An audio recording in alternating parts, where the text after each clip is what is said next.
gorgeous day in Kansas City. Our matchup in Game 2 of the preseason, the Washington Commanders and the Kansas City Chiefs.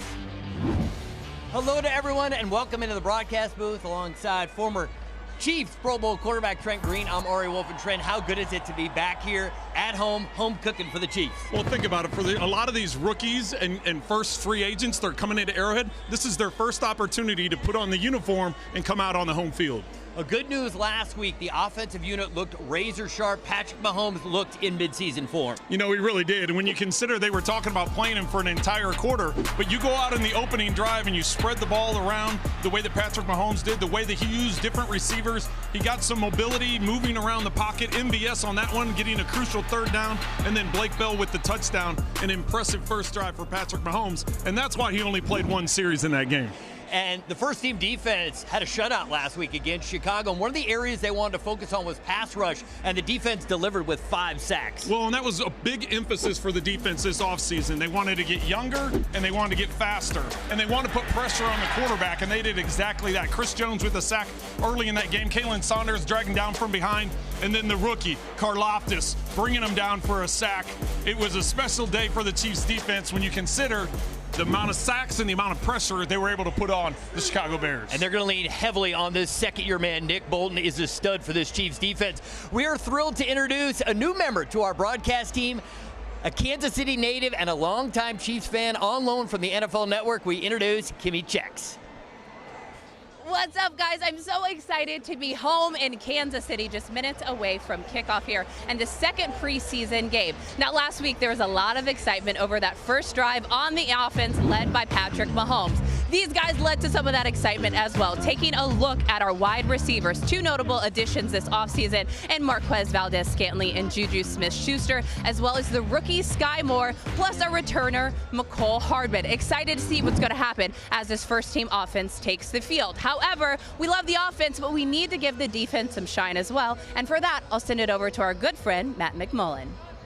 Thanks, Kimmy. Well, there are so many new faces on defense this year, but don't forget about a guy who's been around a while now in safety, Juan Thornhill. Juan had an awesome camp. He made a bunch of plays, but the most important thing for him, he feels fully recovered both mentally and physically from that knee injury suffered at the end of his rookie year back in 2019. He believes he can have an all-pro season this year, and if you ask the coaches or his teammates, who's the guy who's really stood out this offseason from a leadership perspective and stepped up their game consistently, you'll hear Juan Thornhill's name. Good stuff, Matt. The weather here at GEHA Field at Arrowhead Stadium. Good weather, 84 degrees, a little bit sticky. They've got some wind. All right, here's What to Watch presented by the University of Kansas Health System, the official healthcare provider of the Kansas City Chiefs. Well, one of the things I want to talk about first off is linebacker speed. Nick Bolton and Willie Gay, that's sideline-to-sideline duo. Chris Jones talked to us this week about how fast those linebackers are. Offensive line test. Washington has a great front 7. It's going to be a great test for that offensive line now together for the second year in a row. And Justin Watson, big numbers a week ago, trying to make this roster as a receiver, had 4 years of success in Tampa Bay, mainly as a special teams player. Last week, 5 catches, 45 yards, and a touchdown. All right, we are ready for football. You can hear the crowd alive. So good to be back here in Kansas City as we get set to kick off week 2 of the preseason. Harrison Butker to kick things off. Antonio Gibson waits inside his own end zone. We've got 15 minutes on the clock. The long wait for Chiefs Kingdom is over as we are set for football.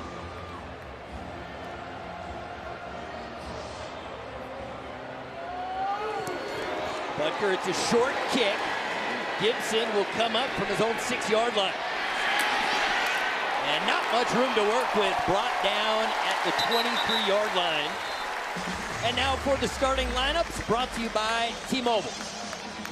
We take a look at the Chiefs defense. A lot of talk about Mike Dana, how he has really emerged as one of the leaders in that defensive front. Frank Clark's looked really fast at training camp. Linebackers are led by Nick Bolton and Willie Gay. And we've got a rookie to keep your eyes on in the secondary, first-round pick, Trent McDuffie.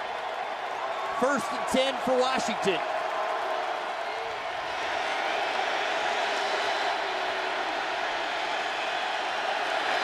give is to Brian Robinson, and he's tackled after a gain of a couple yards. This defense led by Steve Spagnuolo, veteran coach now in his 4th season with the Chiefs. And he's not scared to bring pressure even in a preseason game. We saw that last week in Chicago. Yeah, normally in the preseason you try and keep it pretty vanilla, but every now and then Spags would mix in a pretty complex blitz. And I know that started off early in the game, and I'm sure that opened the eyes of the coaching staff on the Chicago sideline. Said, all right, this is how Spags is going to play it. Great first stop on first down, keeping it to just 2 yards. Quick hitter. Dotson makes the catch, and Dotson's going to pick up a first down for the Commanders out of bounds at the 38-yard line. Nick Bolton forced him out of bounds. Head coach for the Chiefs, Andy Reid, now in his 10th season as a head coach here in Kansas City. One of the all-time great coaches in NFL history. He has led this team to 6 straight AFC West titles, 4 AFC Championship games right here in Kansas City, and 2 trips to the Super Bowl, including winning a ring in 2019. On the ground, it's Robinson, and Robinson picks up 9 yards on the carry to bring up 2nd and short. Well, Chris Jones in the middle of that line is not playing today. Chiefs deciding to hold him out to keep him healthy. We mentioned the guys that are playing, though, and Wharton was a guy you mentioned in the starting lineup. Wharton's a guy that Chris Jones brought up about how he's elevated his game and playing at a much higher level this year than he had in previous years, and is excited about his potential. And of course, he brought up Derek Nottie, who had the tackle on first down at the beginning of this game.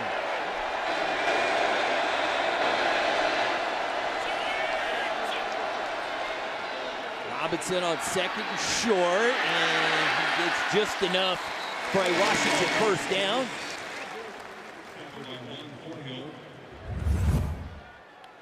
Well, with short yardage needed, you can see up front just trying to push that pile. Robinson's able to find a crease. Thornhill working the backside containment, able to bring him down, but not before getting the first down for Washington. And Coach Reid paid Juan about as high a compliment as you can get. He referred to him as a brilliant young man, just loves how savvy, his smarts in the secondary, coaching guys up on where they need to be on the back end. 1st and 10. Play action. Wentz with time, will dump it down. Samuel with the catch, and tackled after a gain of 5. It was just a bootleg, a fake out to the left. Nobody out blocking in front, just has an easy flat throw. You know, talking about Thornhill and what Coach Reid, he was saying how impressive he is with Juan, and that now he's taken more of a leadership role with Tyrann Mathieu gone. Juan Thornhill has filled some of that void in terms of a leadership and a voice in the secondary. And Andy was talking about how much he feels Thornhill is leading more this year than maybe he had in previous seasons. Antonio Gibson, the ball carrier, and Bolton gets a piece of him. And Dana comes in to finish him off.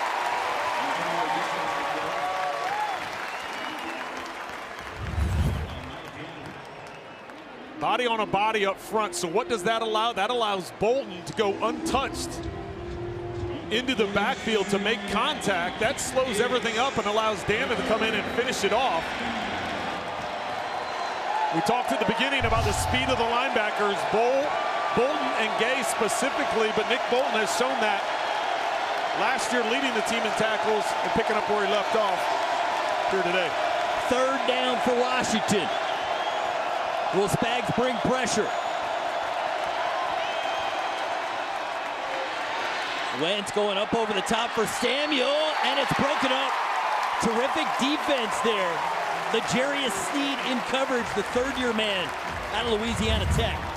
Well, Sneed is going to be in that inside slot. It's just the wheel route to the outside. Give L'Jarius credit for staying right in the hip pocket of the receiver and getting his head and hands around right at the last second and yanking that ball out of there.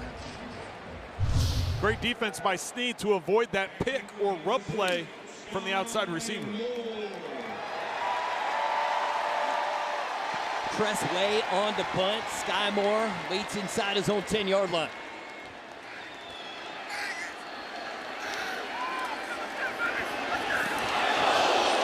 Almost get a piece of it.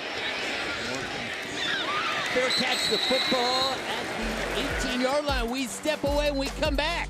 Patrick Mahomes and the offense go to work. There is the face of the franchise, Patrick Mahomes. As we talked about in the open, Trent, he looked really good last week. Well, and he just spread the ball around. You can see the numbers right there, 6 completions, 60 yards, but I like the way he was able to move around in the pocket. I know he talked about prior to last week's game, he wanted to take a hit.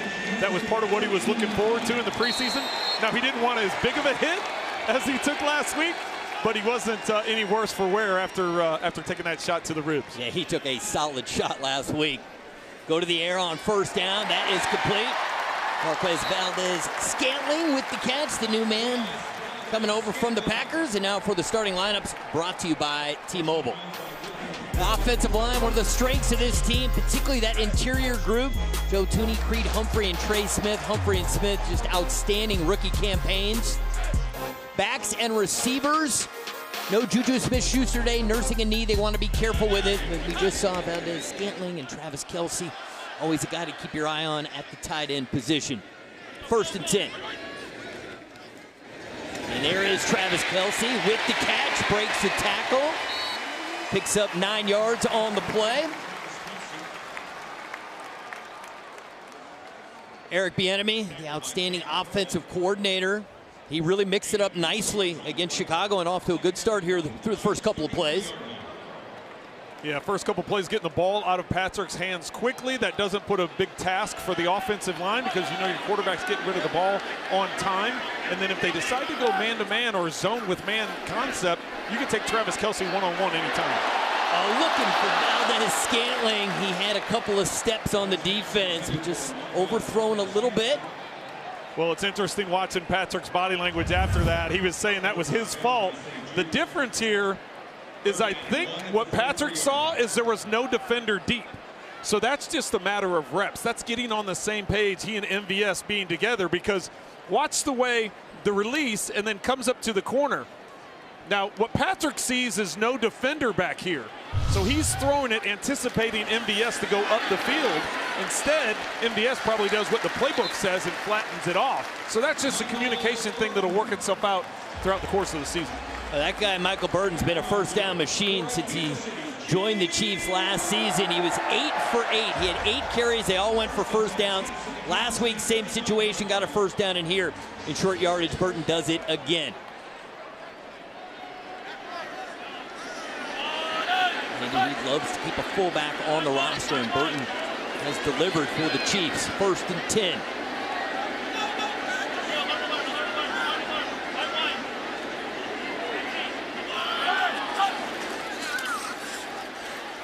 Mahomes had to check it down. He was looking for Justin Watson.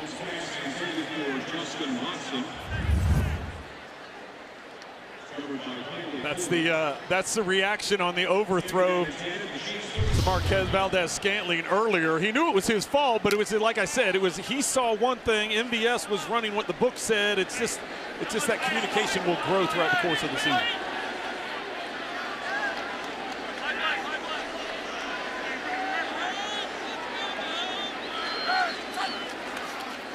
Clyde Edwards-Helaire, the ball carrier, found a little seam and he falls forward to the 39-yard line.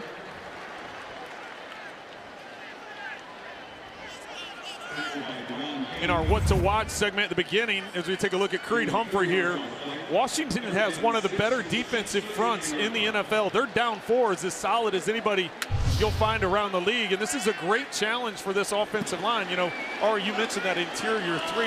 That's as solid as any you'll find in the NFL, and as I said, this is a good task for them today against Washington.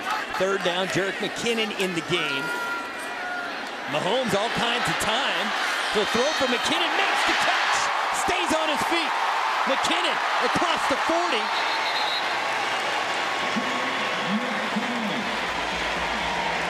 Well, McKinnon was so valuable late in the season last year and then into the postseason. And he makes a big play there on 3rd down. Well, McKinnon was a part of the protection on the backside, and I think once that slipped off, he was a late release to the swing. So give Mahomes credit. He kept his eyes up the field. He slid up in the pocket to avoid the rush, but then knowing where his outlet is. Watch here. McKinnon chipped on his way out, And then as Mahomes slid up in the pocket, realized that he had to get to the outside quickly, and they were able to get the first down.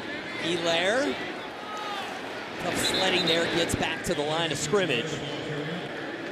There's a lot of depth in that running back room. Helaire gives you one look, McKinnon gives you another, and we're still looking forward to seeing Ronald Jones and the rookie, Isaiah Pacheco. Pacheco has come into the game for the first time. 7th round pick out of Rutgers. And a lot of buzz about this young man as Helaire will get a break for a moment. And there he is, the rookie. Great size and speed combination. Runs a 4.37 40. And Travis Kelce fell on the route, so that falls incomplete. It looks like this is going to be one of those slow release as he works behind the line of scrimmage, and Kelce just getting caught up in the backside defensive end. No real outlet or progression for Patrick to go through, so just dumping it off to take the incompletion. 3rd and long. Tell you what, Ari, if they're able to get 5 here, then you got a real decision to make. Do you try the long field goal, or do you go for it on 4th down? Mahomes to his right. A flag is down. He's going deep, looking for Sky Moore. And a flag is down at the 5-yard line.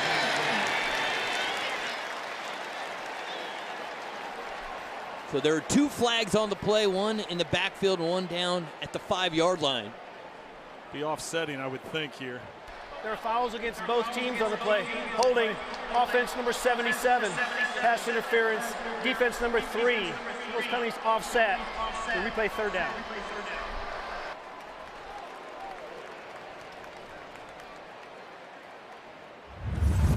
So Wiley working at right tackle.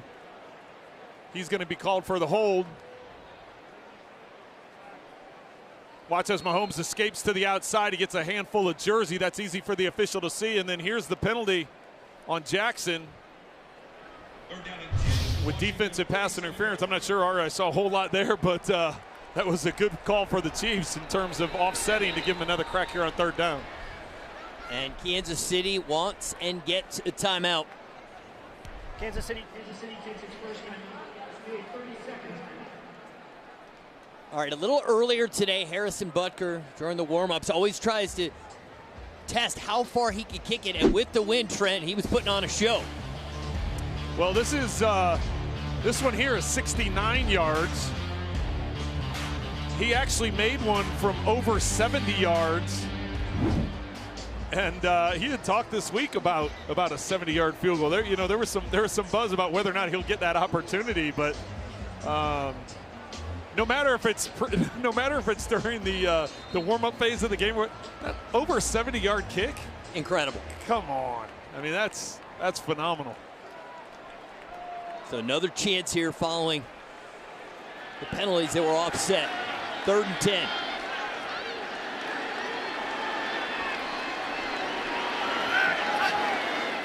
Blitz is coming. Mahomes gets rid of it. That's caught. Justin Watson. It's going to be 1st and goal for the Chiefs. Well, Washington deciding to bring the blitz, bring the pressure. That leaves man-to-man with nobody in the middle of the field. You see Watson in the slot there to the right. Safety over the top, works to the outside. As Mahomes slides up in the pocket, knows he's going to get hit. Watch the safety works over here because of outside release, and Watson goes through the middle. 39 yards on the play to Watson, who led the team with catches last week and had a touchdown. Mahomes, 1st and goal. And that is caught. Valdez-Scantling picks up a couple yards. It'll be 2nd and goal from the 5. Trent, Justin Watson has made such a strong case to make this roster. It feels like it's already a foregone conclusion that he will make the 53. Well, based on Andy Reid's comments when we were talking to him, because I brought that up. Listen, the top 4 guys seem to be pretty solid, right? And so there's competition for special teams. There's competition for that 5th receiver, 6th receiver. You know, Justin's coming over from Tampa Bay, where he spent most of his career as a special teams guy. He had some receptions over the last couple of seasons, but last week, 5 catches for 45 yards and a touchdown. Touchdown! touchdown, Chiefs. Jody Fortson gets the 6th.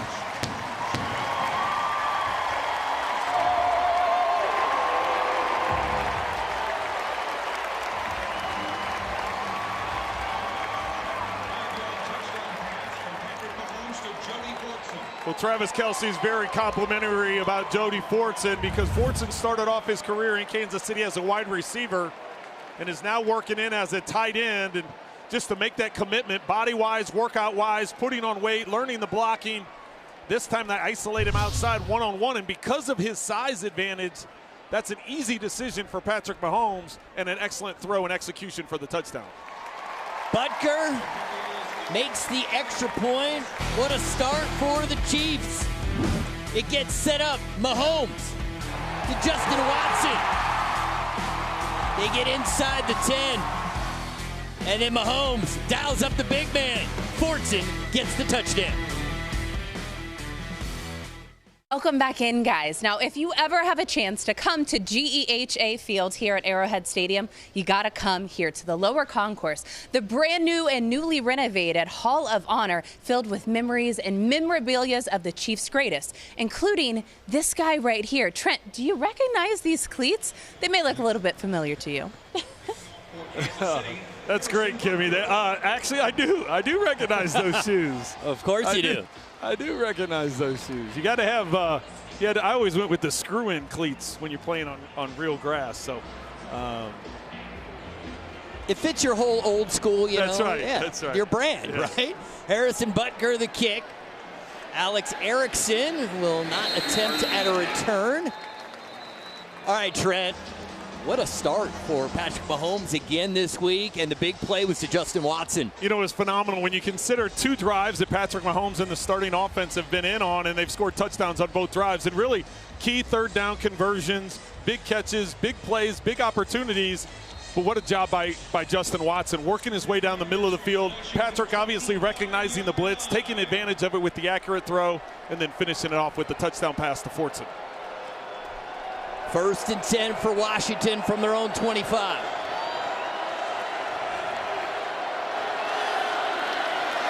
Play action for Wentz with time. Terry McLaurin makes the catch, and it'll be enough for a Washington 1st down. Well, 6 completions once again, just like last week. 6 of 9 this time, 81 yards. And of course that touchdown. 12 plays using up 5.5 minutes. I know they talked about playing the starting offense a lot, but they continue to have this type of success. I don't know how many more snaps you're going to see of Patrick Mahomes today. Robinson on the ground, and he makes a cut, tackled after a gain of 5 yards.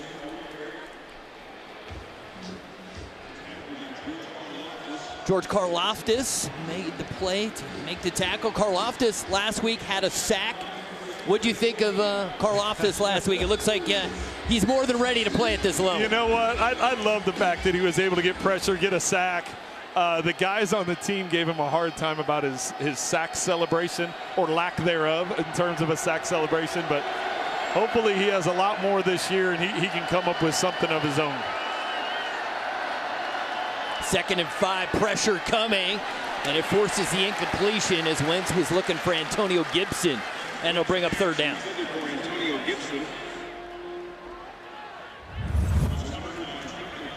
Karlaftis coming off that right side.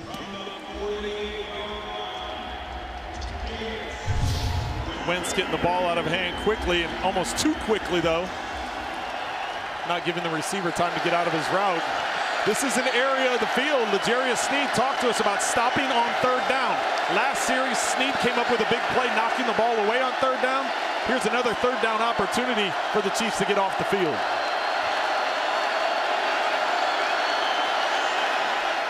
Wentz gets rid of it, and it's incomplete. Bolton in on the play. The 2nd-year man from Missouri, who is now the quarterback of the defense. He comes across and sweeps the hands of the receiver, knocking the ball loose. That closing speed by Bolton being the difference there, getting to the ball before they could tuck it away for the 1st down. Tress Way on to punt. Sky Moore waits at his own 8-yard line. See if Moore gets a chance. It's a short kick. He comes up, fields it. Aggressive play and gives the Chiefs pretty good field position. We'll step away. We'll get another look at the Chiefs offense when we come back. GEHA Field at Arrowhead Stadium, a great crowd and a good score line. 7-0 Chiefs. Let's go down to the field and check in with Kimmy. All right, what's up, guys? I want to talk about this first drive here in this preseason game. Last week, that's what made all the buzz when Patrick Mahomes hit 6 different receivers. Today, he basically did the exact same thing, ending with a touchdown. That touchdown, obviously, to Jody Fortson after Washington brought the blitz. But just emphasizing how much this Chiefs offense is spreading the ball. First to MVS, getting the run game involved as well with Clyde Edwards-Helaire, Jerick McKinnon, as well as Michael Bolton. It seems like this offense knows they got to spread it. Chiefs are pretty darn good at doing it. Ari Trent, back to you guys. Thank you very much, Kimmy. A carry there for Pacheco. Short gain for the rookie. Looking forward to seeing if they can get him into some space. He had a really nice catch in the red zone against the Bears last Saturday. He's in motion. He's now to the right of Mahomes. Mahomes with all kinds of time. Now get rid of it. Noah Gray's open. He's got the football.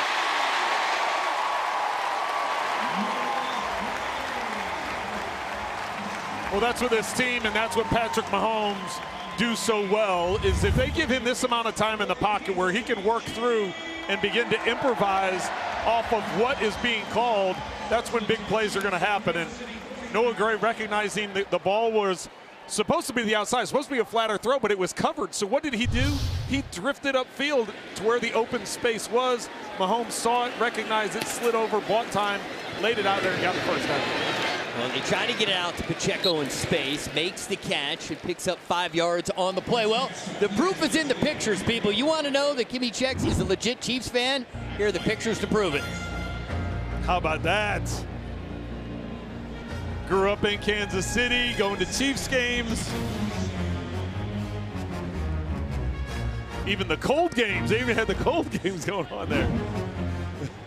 There you go. She loves the Chiefs. What a homecoming for Kimmy, and we're thrilled to have her with us. Second down. Beautiful. You in a tight window looking for Valdez-Scantling. It was a good throw, but he can't make the catch.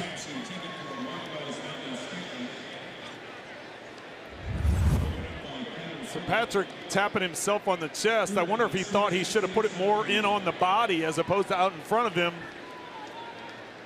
That's still one you'd like to see MVS come up with. So fun watching Mahomes, all the different arm angles. Oh, all right, yeah. Third down, McKinnon back in the game, and he made the big play on third down to keep the last drive alive. Mahomes surveys the field, moving to his left, across his body, and that is caught. Justin Watson makes another huge catch for the Chiefs here in the first quarter. Well, this does not fit into the old school framework of what you should do as a quarterback. Don't roll to your left and throw back to your right, across your body into the middle of the field, late to the middle of the field, away from the way that you're throwing the ball generally doesn't end very well. But as Patrick has shown us over the last 5 seasons, these are the types of plays we're used to seeing him make, and you don't really, from a fundamental standpoint, want to encourage that, but he continues to make those plays over and over again. It makes him seem normal. Mahomes to the end zone, looking for Sky Moore, and it's batted down.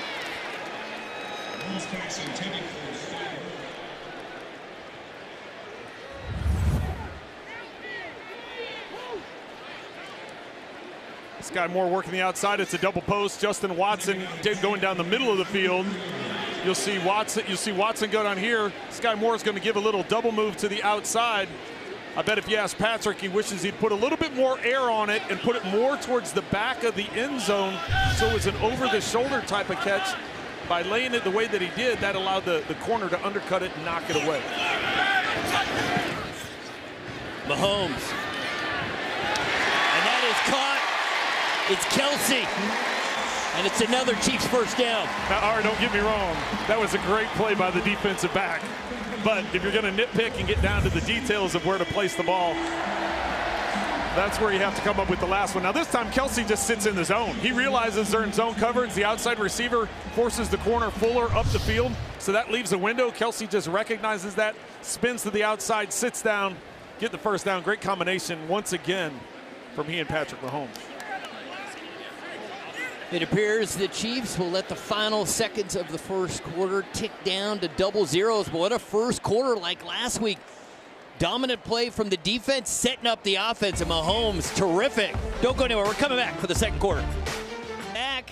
What a first quarter for the Chiefs. They lead 7-0. We are joined by an extremely special guest, the chairman and CEO, Clark Hunt. Clark, great to see you, and must be so good to be back here at home, see Chiefs Kingdom, and it's time for another run, hopefully to another Super Bowl. Yeah, it's a very exciting time, and I know the players, particularly the young players, are really excited to be playing at Arrowhead. It's great to see the Chiefs Kingdom out today, and of course the first quarter wasn't too bad either. No, it was pretty sharp. All right, here we go. 1st and 10. Mahomes in the shotgun. Mahomes pump fake, going to the end zone.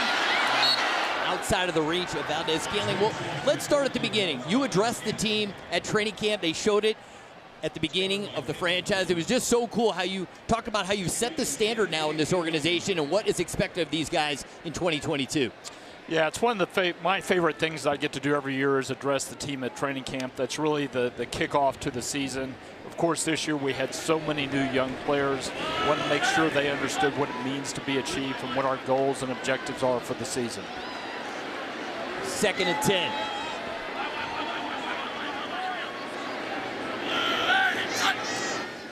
Mahomes looking to his left, and he'll complete it. It's the rookie Pacheco. And he sets up 1st and goal for the Chiefs. Great young talent right there, Pacheco. Big guy that can really run. That's impressive. You mentioned the young guys being in there, but I want to move ahead and talk about something else that was a big part for you, and that's getting the World Cup here in Kansas City. Yeah, we're very excited about that, and what a tremendous announcement going back to June when FIFA let the cities know where the 2026 World Cup will be hosted. So great for Kansas City to get selected with an outstanding group of other host cities.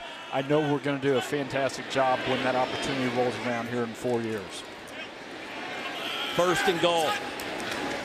Pacheco on the ground. He'll be stopped near the line of scrimmage.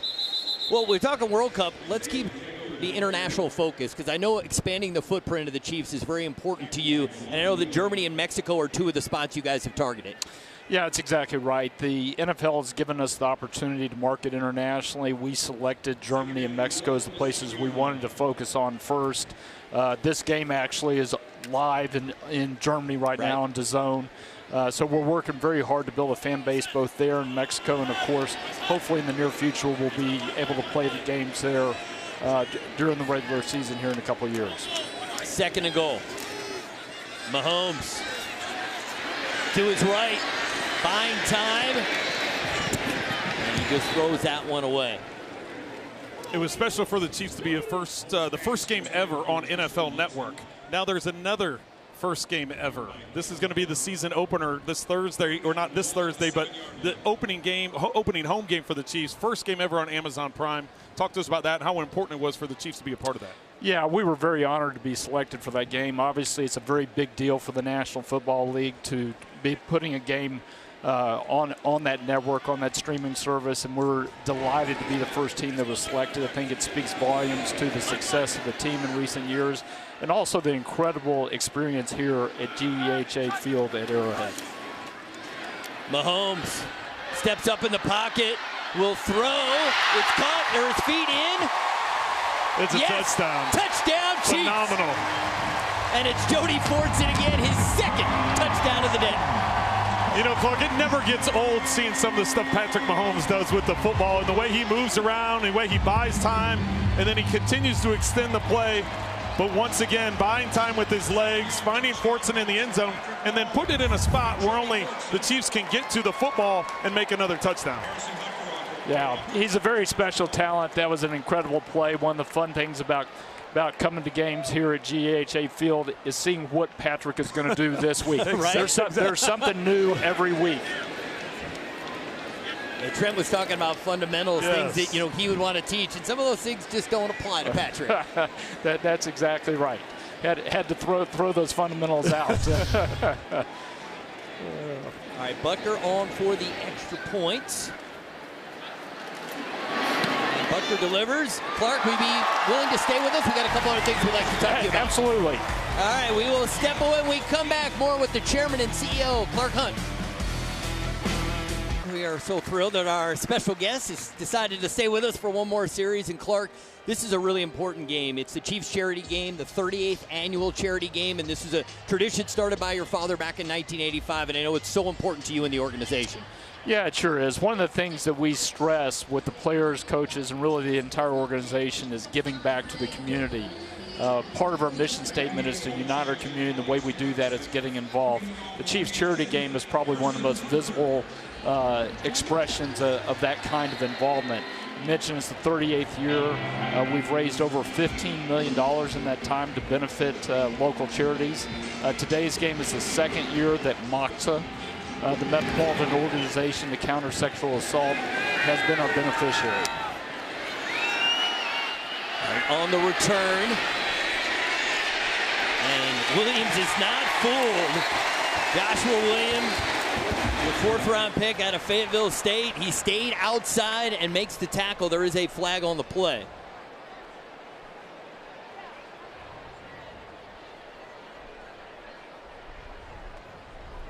And the officials sorting this out, but Williams, one of those 5 new defensive backs. There's a lot of excitement about the youth in the back end of this defense. And Williams is a guy, you love his size, and he seems to already be fitting in well at this level. Yeah, he sure is. And we've talked a little bit about the young players, but we've got the 5 rookies on the defensive side.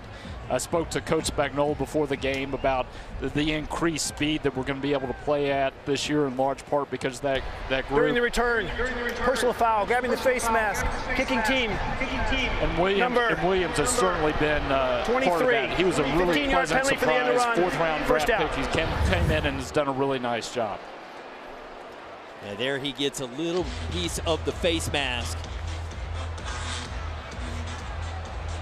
Well, Clark, seeing this facility, seeing all the fans here, it's just so special to get everybody back. It's a long wait, right? I mean, the last time you were here, a little bitter taste as you leave that AFC Championship game, but having had 4 in a row here, just unprecedented success. Yeah, it's been a very special period for the organization, for our family, and I think for our fans as a whole. And it didn't end the way we wanted it to last year.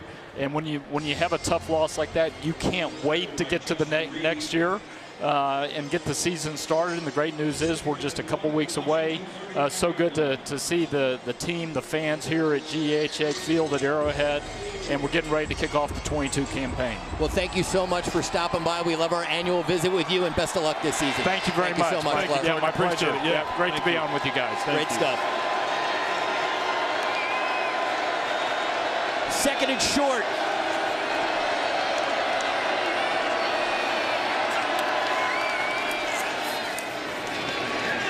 The defense there from the Chiefs. Let's wait and see where they spot the football.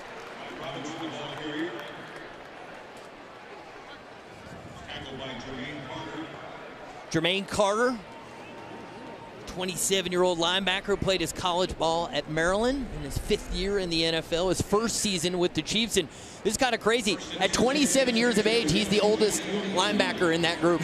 that is nuts. It's, it's young. They want to get young. They want to get fast. And being able to get some pressure and get off the field is a big part of what they're trying to get done. 1st and 10. Play action. Wentz into the flat. Armani Rogers makes the catch. He gets into Chiefs territory. All right, let's check in with Matt McMullen.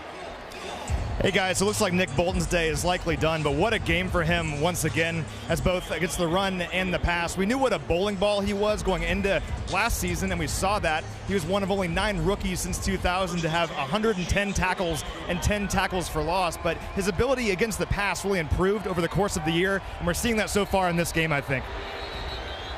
Thank you, Matt. Hold on, we've got officials coming up to the line of scrimmage. I believe somebody's a little shaken up for the Chiefs.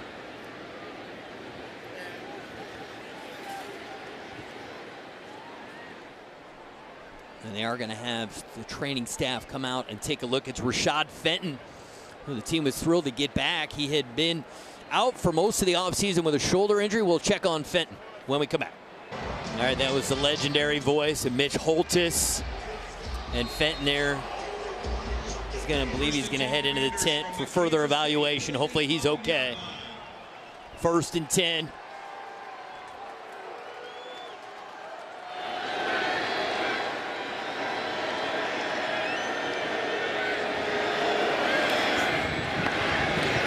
Completion is made.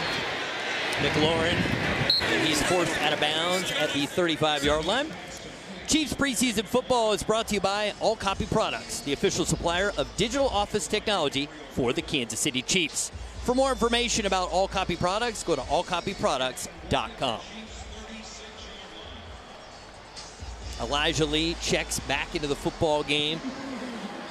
What a homecoming for him. Grew up in Blue Springs. Featured on The Franchise, another great episode dropped this week. Got to check out episode 2. Well, I've been watching Elijah Lee since he was in high school. That's right. He's a heck of a player. And it appears that the carry by Robinson is enough for a first down. But Lee's a guy who could come in here and contribute in a lot of different ways. He'll be the starter in the base 4-3-4, but he's a core special teams guy. He definitely is. And yeah, he's going to get some opportunities to start. And as you said, he's that linebacker that comes out when teams go to nickel, like what's happening right now. They go to nickel, all of a sudden he's one of the three. Gay and Bolton will stay on the field, and then he'll be that third linebacker when they're in the 4-3. But he's an outstanding special teams player. He's going to bring a lot to this, because there's, talking to Dave Toad, there was a lot that was lost from a special teams depth standpoint. That's where a number of these guys are going to make this roster. 1st and 10. Wentz delivers. It's on target. DiCaprio Bootle makes the tackle. And I do want to point out that moments ago we saw Rashad Fenton come out of the tent. Hopefully he's okay, but good news, the evaluation didn't take very long, so hopefully that's a good sign for Rashad Fenton. Yeah, hopefully that is, because he has missed time in the offseason, and then even started training camp. Wasn't practicing, just got back to practicing a week or so ago, and that's what makes you worried a little bit. 2nd down. It's Robinson on the carry.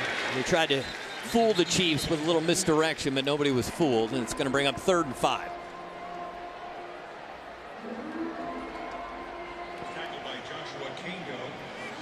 And Spags, I'm always curious what he's thinking. I always feel like, he's a chess player. He's 1 or 2 steps ahead. Yeah. This potentially could be 4-down territory for Washington, depending on what they might want to do. Right, and he's also, I wonder if he's thinking about what, Washington, when they decided to take a risk, they brought the pressure, and Mahomes made them pay for it. And they got the big gain to Watson down the middle of the field. So does Spags worry about that and maybe try and looks like right now they're playing a cover 2 shell.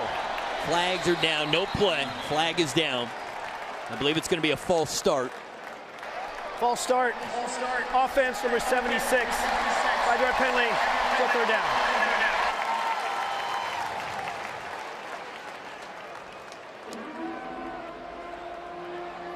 From the 34-yard line, it's 3rd.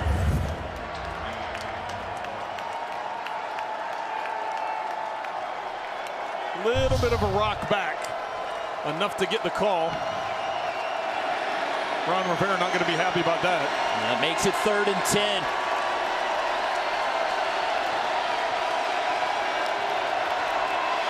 They fake the blitz. Wentz is going to step up. He's in trouble. And he'll go down. A sack for the Chiefs. There it is, Karlaftis. The rookie out of Purdue gets his 2nd sack of the preseason. Well, Wentz made the mistake of trying to extend the play and get to the outside. Watch as he looks upfield. Great coverage. The Chiefs drop into a cover 2, only rush 4. Wentz tries sliding to his right, but as he escapes to the left, Karlaftis is there, wraps him up, and there's no way that he's getting away. How about the fact he's initially double teamed by the tight end and the right tackle both, but his just continuous motor there is the reason he got that sack. Well, Pro Football Focus, they believe he's the steal of the first round and he's still available at number 30. And this kick will go into the end zone, so it'll be a touchback for the Chiefs. Karlaftis got a little critique from his teammates on working on his post-sack celebration. Hopefully he'll have many more opportunities. Chiefs preseason football is brought to you by Storage Mart, providing excellent customer service 24 hours a day. It's the official self-storage provider for the Kansas City Chiefs. Find a clean, affordable unit near you and rent online at storage-mart.com. The Chiefs have looked so good. 2 drives, both 12-play drives that resulted in Jody Fortson touchdown catches. Shane Buechele now in the game, and he gives to Pacheco. And a nice run by Pacheco gets it up to the 26-yard line, a gain of 6 for the rookie out of Rutgers. And there is Shane Buechele, who, again last week, like he did last year in the preseason, he really seems to excel at the end of the half. He did. He put together a heck of a 2-minute drive towards the end of that first half and got the touchdown. You can see some decent numbers there. And we talked to Andy Reid about it. He said, listen, there were some impressive things that he did, but there were also some bad things that he did. We want to get him in there right now with the backup offensive line, backup receivers, give him some more opportunity, and that's what he's getting right here. Fortson makes his 3rd catch and his first catch that doesn't go for a touchdown. But Fortson really gives this team another significant weapon. You pair him in the game with Travis Kelce, that's a nightmare for defenses. It's a unique combination when you put him in, because does the defense, there's always the question from a defense, how do you defend Travis Kelce? You defend him with a secondary player? Do you defend him with a nickel or a dime? Do you defend him with a linebacker or safety? Well, now all of a sudden you throw Fortson in there, who's a former wide receiver. How do you defend him? And if you put small bodies out on the field, well, then you're susceptible to the run game. So Buechele's going to scramble here. Trent picked up the first down and more. Heady play there from Buechele. Saw the green grass in front of him, and he takes off. Well, excellent decision making. You watch, he comes out, he's looking to his left. He's got the back and the receiver to that side, but then the gap opens up to the right. So great recognition by Buechele to see the gap and take advantage of it, catching Washington in man coverage. Nobody assigned to the quarterback, so why not take the first down and get down so you don't take the shot? How about this stat? You're going to like this one a lot. 3rd down, 6 for 6 for the Chiefs here in the first half. Can't do it any better than that. Keep it on the ground with Pacheco, and he's stopped after a gain of about a yard.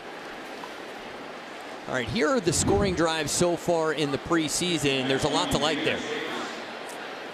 Well, what it jumps out to me is this team has been known for big plays, right? It's just, but look at this, all of these plays, right? 11, 12 plays, all of them long sustained drives, converting 3rd downs, getting first downs, keeping the clock rolling. The big plays are going to be there. We know that's part of Patrick Mahomes, that's part of Andy Reid, that's what they're going to do. And Buechele tried to squeeze that one into Corey Coleman in traffic. Buechele's pass. So I think that's the thing that's jumping out. It's going to be a different offense. They're going to have some drives and some long plays here. Here Buechele tries to squeeze it in down the middle of the field. I don't think he saw that backside defender. Well, I think Patrick nailed it. He said there's going to be a lot of games where a bunch of different players are going to have 4 or 5 catches. It's going to be more of an equal opportunity offense. Derek Gore in the game now at running back. Buechele moves to his left. Now he's going to take off. And the Chiefs will be forced to punt.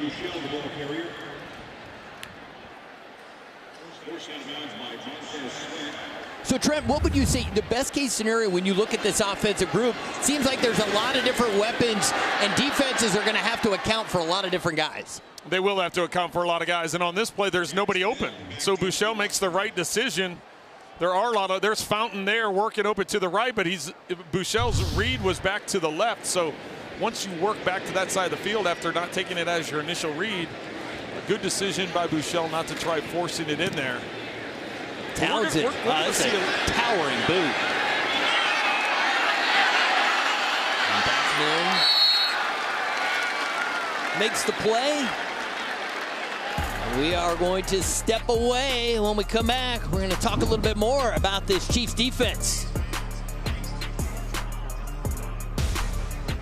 Hey, Chiefs fans, bringing wings to the tailgate is a great play call, but bringing Crown Royal to share with your friends, you will be the game day MVP. Crown your game day and celebrate like a champion this season with Crown Royal.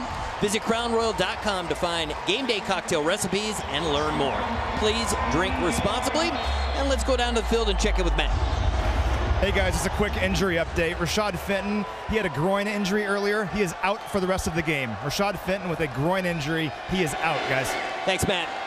Well, tough luck for Fenton, who just got healthy and rejoined the team. Taylor Henke in the game, able to complete that pass to Cam Sims.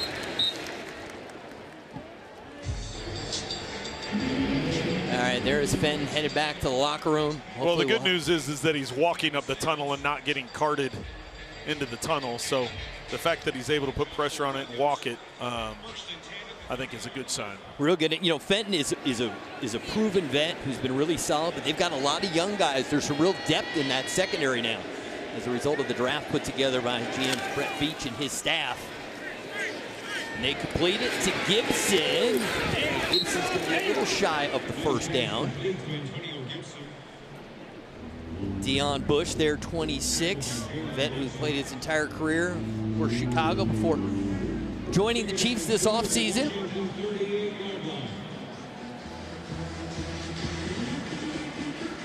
Right there is Jalen Watson, one of those young guys that really like. Rookie out of Washington State.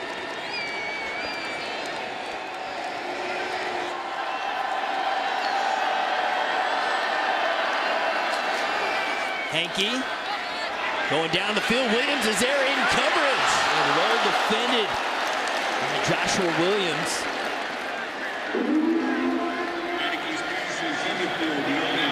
Many things to like about Williams, but he's got terrific size.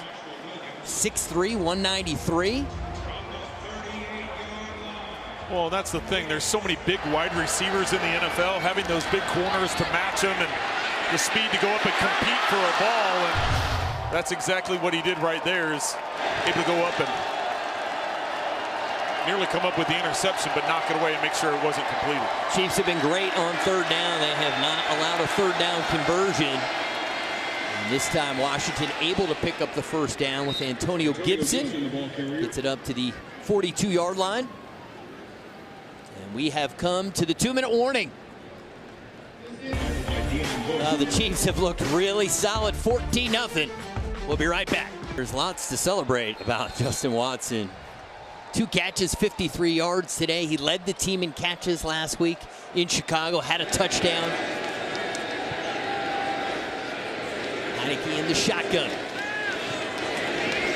And he dumps it down, across the middle. It's Dotson.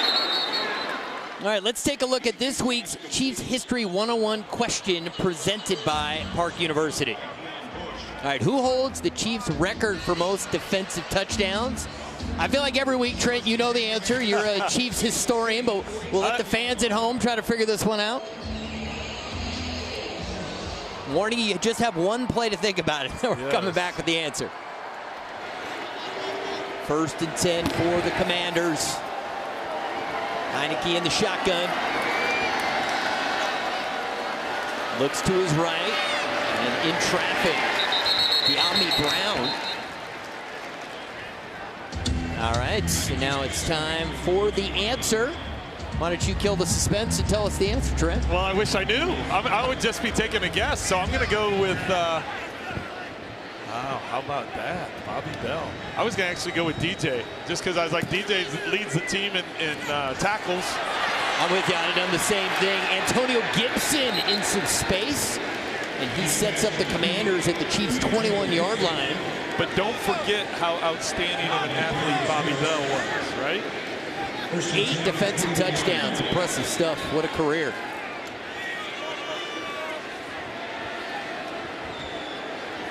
Heinicke. And that's caught by Gibson. Jermaine Carter in coverage.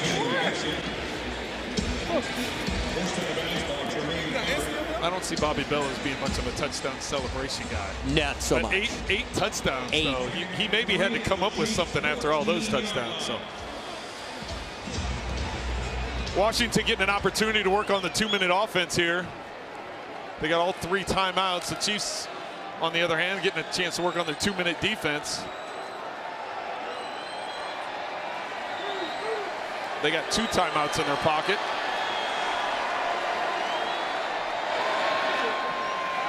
Heineke trying to get out in the flat to Brown, and a flag comes in.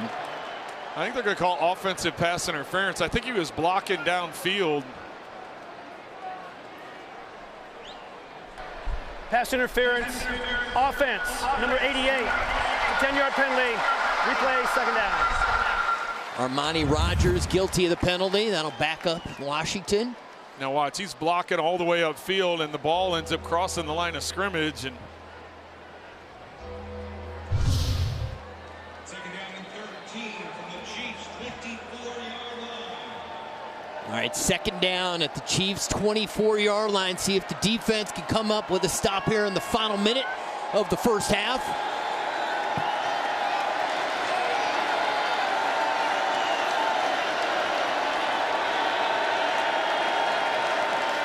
Heineke gets it out quick, and that is caught. Cam Sims, he took a hit, ball comes out. flag in the backfield, though, back by Heineke. That was Washington player slow getting up on that big hit, knocking the ball loose. Passer, defense number 99.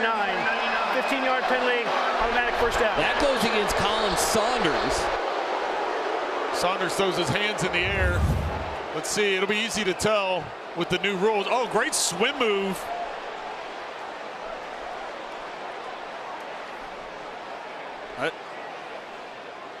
It's not like he took extra steps. That was a heck of a hit by Dion Bush to knock the ball. Yeah, coach me up there, Trent.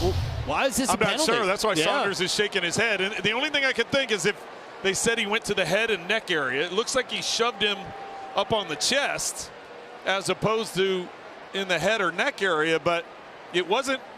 It didn't look like a roughing the passer. He didn't take extra steps. He didn't land on top of him. I mean, you just hit him right in the top of the chest. Yeah, I'm a little confused by that one. And it's a big penalty. So first down for Washington. Well, Washington had that mystery pass interference called against them, so I guess it balances itself out, but I don't see that being a roughing the passer. Heineke. And that is complete. Carter with the tackle on Dax Milne. Good tackle in space by Carter. And Ari, that is a big call because, instead of it being 4th down and Washington most likely kicking a field goal, and then the Chiefs all of a sudden with a couple of timeouts and probably about 40 seconds to go, they could have had an opportunity to go down and score before the end of the half. Now Washington set up inside the 10. Heineke throws to the end zone, incomplete. Looking for Brown, good coverage. Jalen Watson over there. He's another guy with terrific size, a rookie corner out of Washington State. 6'2", 197 pounds. Can't have enough big DBs, right, Trent? Well, not today's NFL. There's a lot of back shoulder throws and jump balls in the end zone, end on 3rd down. So that's kind of been the direction the league has been going now for a few years. 3rd down. Heineke to the end zone. Caught. Is he in? Yes. Touchdown Washington. Cam Sims with the score. So Heineke leads them down the field. And for the first time today, Washington's on the board. Well, give credit to Heineke for stepping in there, but give credit to Sims. He's the one that took the big shot and ended up getting the incompletion. Slow to get up on that play, but comes back in 2 plays later. Throw it high into the back of the end zone when you have a big, tall receiver like Sims. Impressive by him to shake off that big hit and get back in there.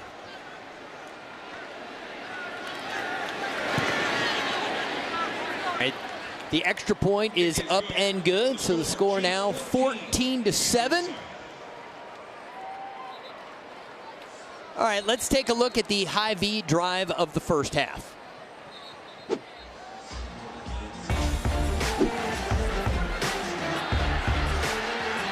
Well, Mahomes, the excellent throw to Watson on the blitz, and then dumping it off to McKinnon to pick up the first down. 2 huge third down conversions, and then the touchdown pass to Fortson.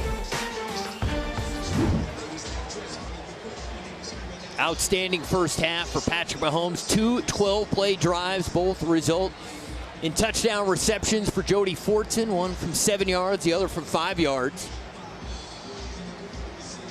And Trent, got to feel Matt Nagy, the quarterback's coach. These guys know each other well. Matt was, of course, the offensive coordinator before he became the head coach with the Bears. But you can't almost draw up a script any better for the offense in both week 1 of the preseason and again here today. Well, you can. And when you look at the number of different receivers that caught footballs, you and I have talked about the fact of spreading the football around. There's going to be a bunch of different weapons. Tyreek Hill is gone.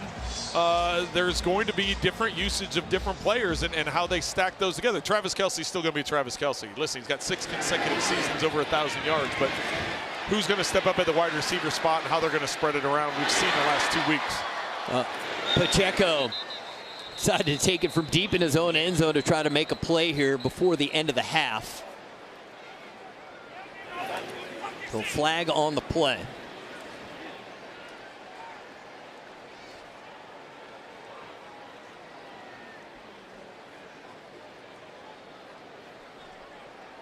I like the confidence of Pacheco there.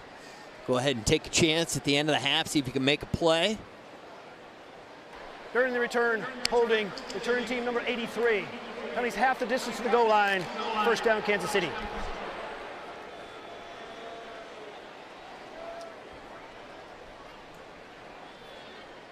All right, here we go. Karlaftis, improvement, sack celebration from week 1 to week 2. We just did the one-arm hand pump thing here, and the other one he had both hands in the air, just, asking the crowd to bring it more. So I think that's an upgrade.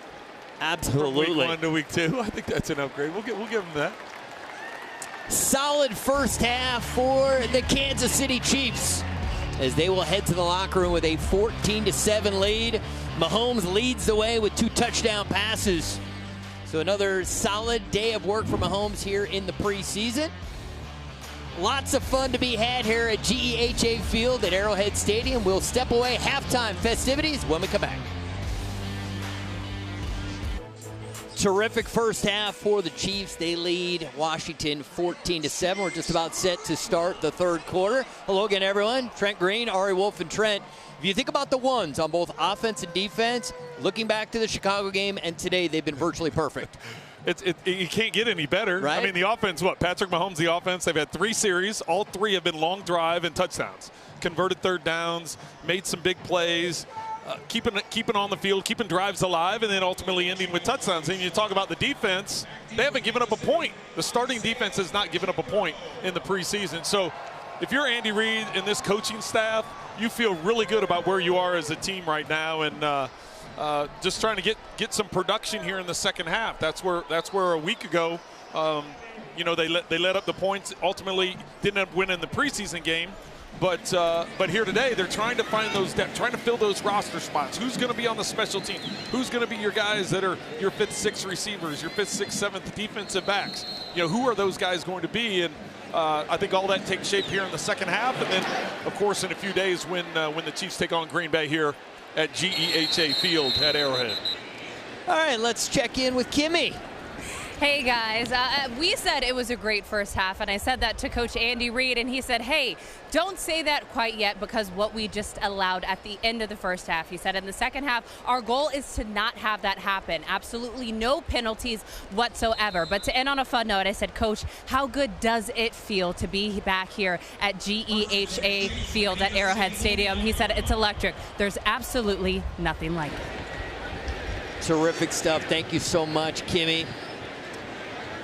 Coach Reid always looking for perfection. Buechele down the field, and it's Fountain with the catch. Therese Fountain fourth-year man out of Northern Iowa, and he impressed last year in the preseason, and that earned him the chance to get on the field in the regular season last year for a couple of games. Well, and I thought it was interesting when we talked to Patrick Mahomes this week, and we brought up, you know who the front four guys are at wide receiver. We brought up Justin Watson, and he said, hey, don't forget about Fountain. Don't forget about Powell. Those two guys, that not only are they good at special teams, but they're guys I can trust. When your starting quarterback says that about your backup wide receivers, that makes you feel really good if you're one of those guys that in terms of making this roster. Target there was Josh Gordon. And, he's a vet. Gordon, at the peak of his NFL career, was as good as any wide receiver in the National Football League. He's in a real battle to make this football team because of the depth at wide receiver. Well, and that's true. And he's a guy that put up some impressive numbers early in his career, ran into some problems off the field and was suspended a number of times, got a new life here in Kansas City. Played last year, didn't put up quite the numbers they were hoping or anticipating. Patrick Mahomes talked about him as well when discussing the backup wide receiver as Buechele takes off, getting close to another first down. Late flag comes in. It looked like someone was coming for his head as he took the slide. It's going to be a penalty against Washington. Personal foul, unnecessary roughness. Defense number 35, 15-yard penalty, first down. It's Percy Butler guilty of the infraction, so that'll improve the field position by 15 yards. Well, and it's been called a couple different ways. Remember last week against Chicago, it wasn't called when Fields took off and ran, and then this one here is called. You could debate that if you're Washington, saying that Buechele started his slide too late. And then if you're Washington, Kansas City, you're saying, well, he went up in the neck and head area, and that's why the penalty was called. But this gives the Chiefs great field position, and Buechele was able to come away from that hit, not being injured. Play action for Ronald Jones, and that ball was knocked down at the line of scrimmage.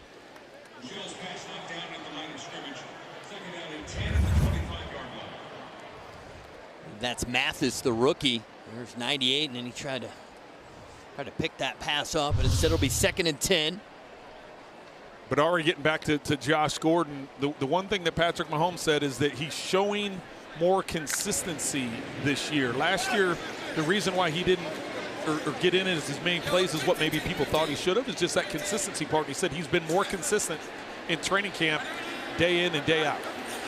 Buechele quickly into the flat. It's Ronald Jones. And Jones, former USC Trojan, still just 24 years of age in his 5th year. Now, if you think about him 2 years ago with Tampa in 2020, he had a really good year.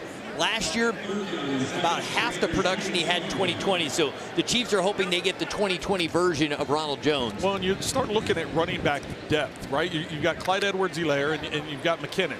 Two guys that are smaller, a little bit more shifty, catch the ball out of the backfield. You look at your power runners, you got Pacheco, who's been the star of camp, the late round draft pick, and then you got Ronald Jones, who are two big, one-cut, downhill, hard-running types of guys. And Buechele gets down to the 18-yard line. So decision time here. Will Butker come out? Yes, he will for the field goal attempt. Harrison Butker on for a field goal attempt. Tommy Townsend will hold. This will be a 36-yard attempt. Butker has been one of the best kickers in the National Football League. Now in his 6th year out of Georgia Tech, he's got 5 straight 100-plus point seasons. He's been super clutch in the postseason, 15 for 18. Well, you got to put him in that same category as Justin Tucker in Baltimore when you consider they're the 1 and 2 in NFL history and accuracy, and they both got huge legs in terms of kicking with distance.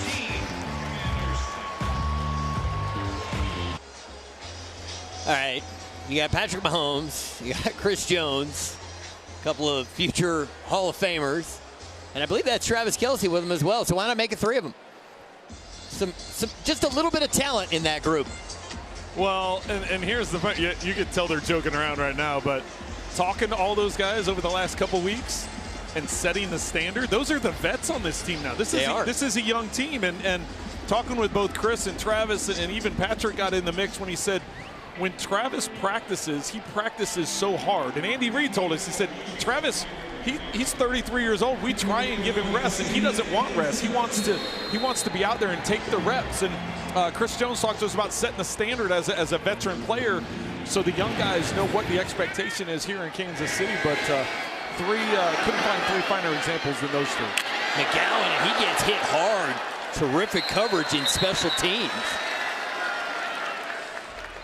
All right, Mahomes, if you weren't with us in the first half, he looked like a Pro Bowl quarterback. Well, he stands in under pressure. Washington decides to bring a blitz coming off the slot. Nobody's blocking it. He stands in there, makes the throw to Watson down the middle of the field, and the touchdown pass to Fortson. Of course, he and Kelsey are on the same page. And then another touchdown pass to Fortson. All right, let's send it to Kimmy. You already hear the cheers from Chiefs Kingdom. They're cheering for this guy right here, the leader of this offense, and quite frankly, this team. Patrick, how good does it feel to be back in GEHA Field at Arrowhead Stadium today? No, it's always awesome to be out here at Arrowhead at GEHA Field. Have a lot of fun. Luckily, we scored some touchdowns today, and hopefully we can get a lot of wins out here at this field. I have a feeling that's easily accomplished. Now, speaking of scoring, the 3 drives that you've had in the preseason, all of those have led to a touchdown. 2 today going to Jody Fortson. But the most notable thing is how much you're spreading the ball. What's the intention behind that? Yeah, I mean, I think that's just going to be this offense. We had a lot of good players, not just in the receiving room, tight ends, running backs, and then everywhere. And I thought the offensive line did a great job today. And then it gave me the time to spread the ball around. And it's good whenever you're scoring in the preseason. I mean, they were playing their starters. And so hopefully we can carry that momentum into the rest of this training camp and into the season. Now, Patrick, of course, giving his O-line some love because that's what he loves to do. We had a chance to talk to him a few days ago, and I asked him if there were any really fun training camp moments. He said Chick-fil-A was like the place to be in St. Joseph's, Missouri for training camp. He said he was in the drive-thru one day. He saw the wide receivers in there as well as the O-line. And then tell everybody what you ended up doing with the O-line. So I thought the smart thing to do was, give the O-line milkshakes. And so I gave all the O-linemen milkshakes. And, of course, the receivers immediately were mad that they didn't get milkshakes, too. So I'm about to think of a cool gift to get the receivers and make sure that they stay happy as well. I love that. And he also joked and said, you know what, the wide receivers, they have a little bit higher expectations. They're not just going to be happy with milkshakes. A little bit more expensive taste, right? Yeah, they have a little bit more expensive taste, but I got to keep it nice and easy. So I'm thinking like some video game controllers or, something along those lines where they can still have fun with them, but at the same time, I'm not, spending all my money. We can't have him spending all of his money. Now, Patrick, we have one more preseason game back here next week, but then after that, for the regular season, you're going to have a Thursday night football game against AFC West challenger, the Los Angeles Chargers. You guys ready for that? Because this division is stacked, but the Chiefs still feel pretty darn confident, right? Yeah, no, we're extremely confident. First off, we have to handle business going out to Arizona against a great football team out there. And then we get to come home Thursday night football, starting off Amazon football the right way at Arrowhead Stadium against the Los Angeles Chargers, and it'll be a great one. I'm excited for it. All right, thanks so much, Patrick, the MVP, Super Bowl champion, Patrick Mahomes. Welcome back to GEHA Field at Arrowhead Stadium. Good score line for Chiefs Kingdom as the Chiefs lead the Commanders 17-7. And we've seen great balance. We've seen effective play from the offense, defense, and special teams. The Chiefs will start out 1st and 10. Quarterback remains Shane Buechele.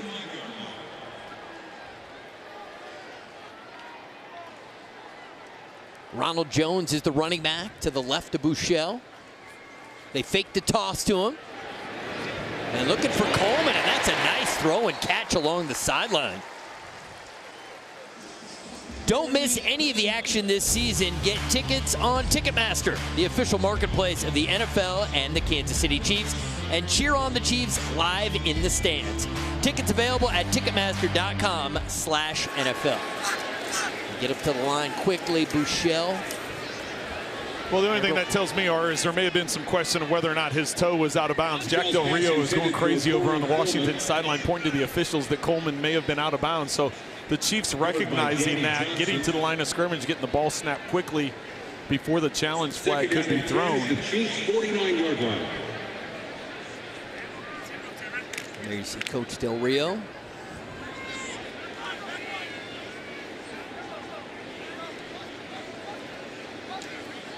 Buechele directing traffic. They got to move Jones into the backfield. 2nd and 10. Buechele gets it out quickly, and that is caught. Josh Gordon makes the catch, and a late flag comes in.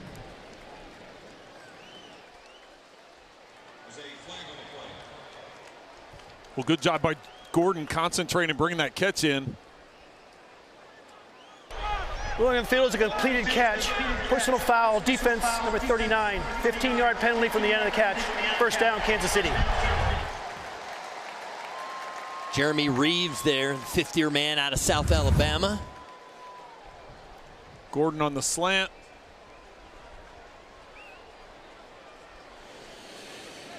I don't know if they're saying helmet to helmet potentially, but Clete Blakeman didn't give us a description on it. He just said it was a personal foul. So that's what we're going to have to go with there, is that it looked like maybe a helmet to helmet. 1st and 10. Buechele steps up, throws, and that's picked off. Washington able to get the interception. Hold on, he dropped it.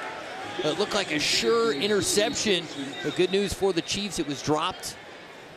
Corn Elder, 6th-year man out of Miami, had it but could not hold on. He's a little shaken up after the play. Let's see what happens. Well, first off, a miscommunication with Coleman. Coleman going to the outside, Buechele throwing it to the inside. Elder not able to come up with the ball. It looks like his head hit the ground first. So a little shaking getting up. Never really controlled the football. Buechele getting lucky on that one, but clearly on a different page than Coleman.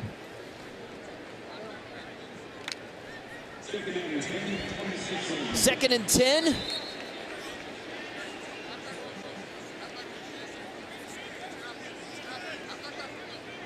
Gore will go in motion. They bring pressure. Gore makes the catch. Trying to navigate some Commanders defenders, and he picks up a couple of yards. Not much there. Pass complete to Derek Gore. Gore had the brilliant preseason last year, and then had significant contribution, particularly in that Raiders game where he had the 51-yard touchdown.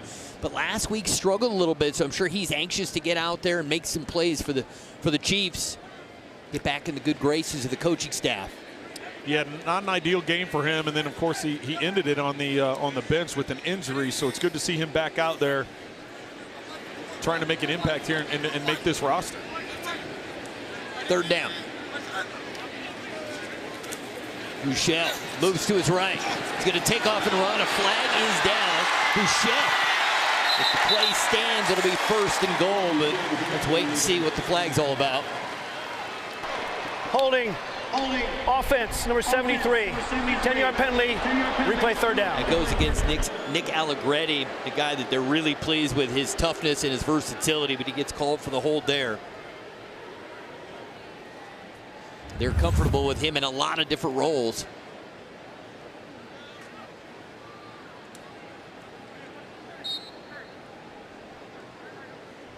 There it is. It's when Buechele goes to escape the pocket. Allegretti not knowing that that's where his quarterback is, and he sees the defender try and go that way. And anytime you see the defensive lineman's shoulders turn like that, it's an easy call for the officials, especially when the quarterback's trying to run back on that side of the shoulder. It makes it very obvious. Buechele on 3rd and 19.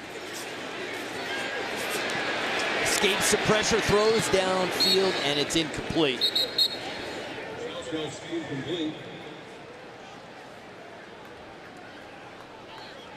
Well, Buechele a little slow getting up. He takes a shot here going to the ground, but good job getting rid of the ball. If he doesn't, it knocks him out of field goal range. Now this is into the wind. 53-yard attempt for Harrison Butker. He had a long of 56 last year. Tommy Townsend, the holder. Kick is on the way, and he hooks it. A rare miss from Butker. We will step away, but the Chiefs looking good on the scoreboard. They lead 17-7. Brought to you by Pain is Good hot sauce and barbecue sauce. They're micro batch hot sauces and barbecue sauces that really bring the heat. And they are perfect for your Chiefs tailgate. Pain is Good is the official sauce of the Kansas City Chiefs. They can be found in your local grocery stores and specialty stores throughout the Chiefs Kingdom or online at spiceandfoods.com.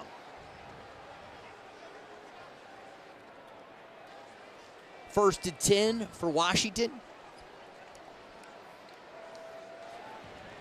Pass is complete. Jonathan Williams makes the catch. As we do during the preseason, we preview other teams in the AFC West. Trent, take us through the Los Angeles Chargers. Well, this is one of the teams a lot of people are hot on around the NFL when talking about this division. And, of course, Mike Williams signed that 3-year contract extension. They have Justin Herbert coming back, Khalil Mack, J.C. Jackson coming over from the Patriots. But you match up Khalil Mack with Bosa on the other edge and add Jackson to that Mitch, and Derwin James is now the highest paid safety in the NFL. There's a lot of pieces for that Chargers team that is why it has grabbed so much national attention and why they think it's going to be difficult for the Chiefs to win their 7th consecutive AFC West title. Well, there's the standings from a year ago. The Chiefs 12-5, win the division for the 6th straight year. And there could be all the talk, all the noise from everyone. And here with the Chiefs, it's business as usual. Expectations are high as the standard has been set. Bonifon, the ball carrier, and he picks up a first down. Well, and I love when we talk to Andy Reid about it. He said, you know what, bring it on. That's why we're in this business. That's why I coach. That's why the players play. It's competition, right? And every year, every team is trying to get better. And so he loves it. He thinks the division's going to be great, the competition's going to be great, and you know they're ready for the regular season to get started and get those games fired up. And I've sensed from the players too that they're embracing, Travis Kelce, Chris Jones. I think they don't mind that maybe the Chiefs are flying a little bit under the radar because they know what they have here. They've got the foundational pieces on both sides of the football. They've added some new pieces, and I think the feeling here is there's no reason why this team can't be the best version of the Chiefs during this incredible run. Well, and I think the outside voices are, okay, they lose Tyreek Hill, they lose Tyrann Mathieu, Hitchens isn't here anymore. They've got a lot of young players. How are those young players going to step up? And I think the Chiefs, as an organization, as a team, as players, all feel very confident in what they've done in the offseason and what they've tried to grow from a culture standpoint. That they feel really good about it. Although all the outside noise has been focused on what the Broncos have done, what the Chargers have done, what the Raiders have done, and so the Chiefs welcome that competition. Sam Howell, the quarterback, the rookie, and he's in trouble, and he will go down. Another sack for the Chiefs. Dylan Saunders, a player that's impressive a week ago, had a sack last week. Got called earlier in this game for a roughing the passer that he wasn't real happy about, but that time no roughing the passer, gets it down with the sack. And he's coming a little lighter, looks a little quicker, and he shows it there. Great rush from Saunders, former 3rd-round pick back in 2019. Played his college ball at Western Illinois.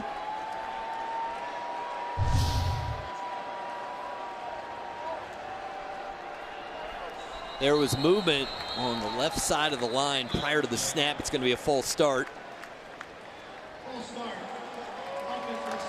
5-yard penalty. Replay second down. All right, let's check with Matt. Hey guys, great seeing Colin Saunders get that play there. Tough luck for him the last 2 years. Fought injuries, had the elbow early in 2020 and the knee injury in week 7 of last year. But he's been healthy throughout this offseason. Looked great in training camp, and it carried over clearly here today. Thanks, Matt. A lot of depth on that defensive front. They put a lot of time and resources to get that pass rush to the next level. Howell, and that is complete.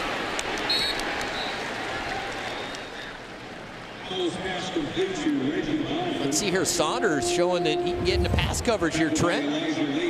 How about a little one step in, doing a little zone drop right to the middle, looking for a check down. Don't think you want him caught in coverage too often, but it's nice if you can sneak it in every now and then. 3rd and long. The extra long handshake you drop into coverage, that's what they just did there. Howell going for it all up the sideline and broken up. Looking for Brown, and that's a really nice play as we were running out of time there. Chris Lamons, he's one of the core special teamers, and he makes a big play, the third-year man out of South Carolina. What a great job getting his head around at the last second and getting that. It didn't look like he was going to turn around. He was actually in a trail technique and was doing everything he could to catch up. And right at the last second, he gets the head around, locates the ball, and is able to knock it away. Great defensive play. Tress Way on to punt. Coleman waits at his own 2-yard line. Pretty short kick. Coleman will come up from his own 5-yard line. And Coleman gets to the outside, turns the corner. Excellent return from Coleman. Former first-round pick for the Browns. Nice job there on special teams. Let's make Creed's case. Come on, let's go there. Let's change things today. Can we vote Creed higher to a place where linemen should be? Gold, which is on locally 610 Sports. They were trying to drum up some votes to get Creed Humphrey into the Pro Bowl. And there you go. Creed is good. I really enjoyed talking to him this week. He's got a good head on his shoulders. I asked him about the outside noise, whether it's good or bad. He said, I don't listen to any of it. But he did hear about that song because so many people told him about the song. Cornell Powell with the catch. A late flag comes in.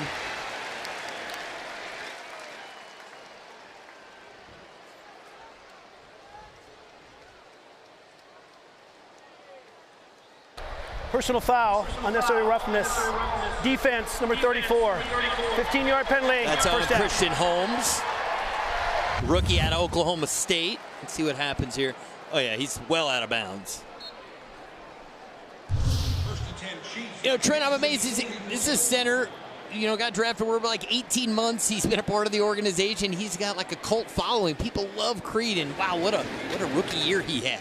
Well, when you play at the level that he played at last year as a rookie, and you get all the acknowledgement and accolades from around the country from people that, and the thing is he just works. It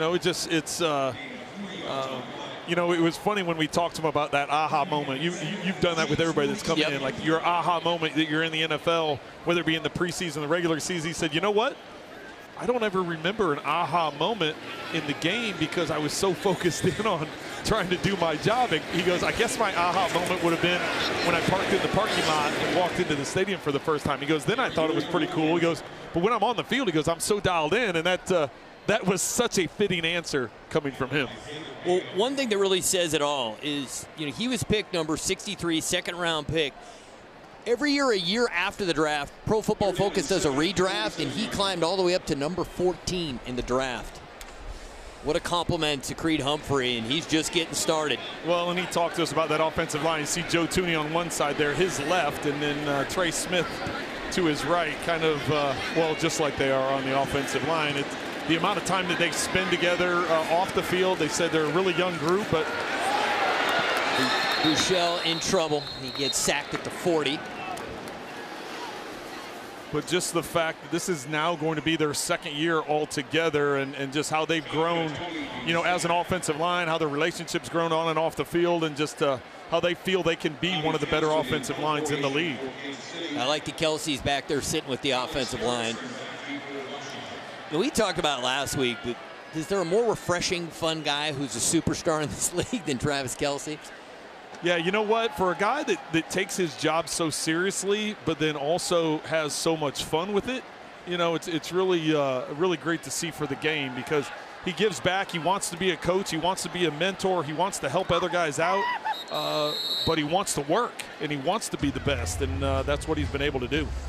Kelce, 7 straight Pro Bowls, 6 straight 1,000-yard seasons. There are so many stats that just blow you away, but the thing that really blew my mind, he's only 103 catches away from the most catches all time, chasing Jason Witten. And there you see the single season receiving yards. He's a special guy. And it's just so nice that his career is aligned. Drafted the first year that Andy Reid became the head coach, so embarking on their 10th season together. Howell hands it off to Williams.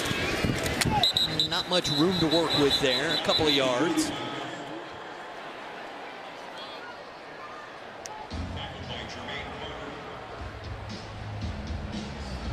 I thought maybe Creed Humphrey's aha moment was going to be a training camp when he walked through the player parking lot and saw all the cars.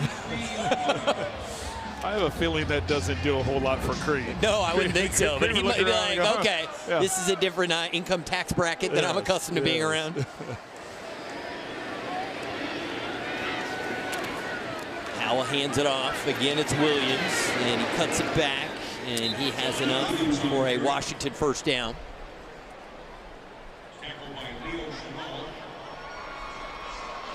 Leo Chenal makes the tackle there. He's the third-round pick from Wisconsin. He had a good game last week. He led the team with 7 tackles, 2 tackles for a loss. He's old school. He's a thumper.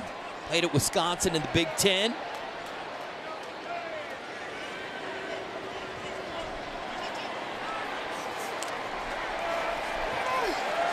It's Williams, and a flag is down behind the play as DiCaprio Bootle, number 2, comes up there to make the tackle.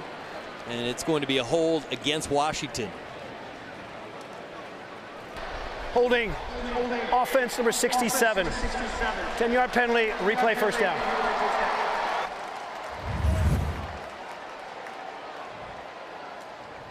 Just the guy you brought up, Chenal, working downhill and getting into the backfield, and as soon as you see that jersey extends, it makes it an easy call for the official. 7 penalties now on Washington for 65 yards.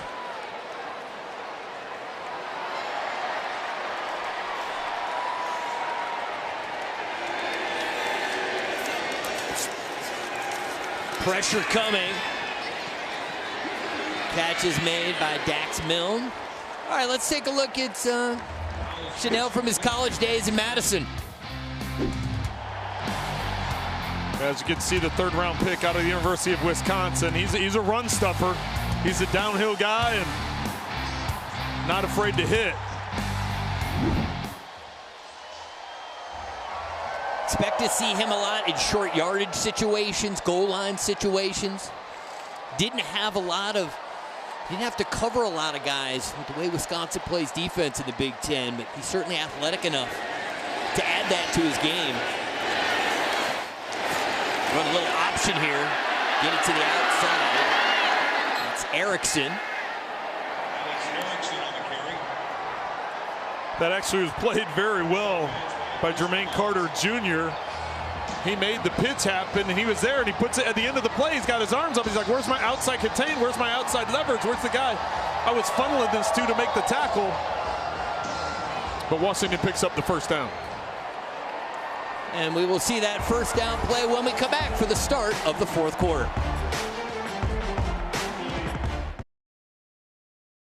Mahomes looks left, stays left looking. Here comes the rush, fires it late for the end zone. It's caught in traffic, touchdown, Kansas City. It's Jody Fortson Day at the ballpark as Fortson gets his 2nd touchdown catch in as many drives. That is the amazing voice of Mitch Holthus, the Chiefs play-by-play man since 1994. Incredible guy, so good at his job, and so selfless. Always just a huge assist. Every training camp, can't wait to chat up Mitch. I know he loves being back here at GEHA Field at Arrowhead. Good job by the defense. No gain there on first down. Jody Fortson Day at the ballpark. How about that line, right? He's always bringing the energy. We just showed him in the booth. He had both hands going, and this is coming out of a commercial, and he's already up there with his hands flying around. So, yeah, Mitch is one of the all-time best. It's been great getting to know him over the years.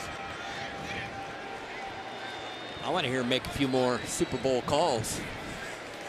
That means good things for the Chiefs if he gets that opportunity, and that's incomplete. Jonathan Williams, the target. You see there, Willie Gay having some fun. He's the juice man.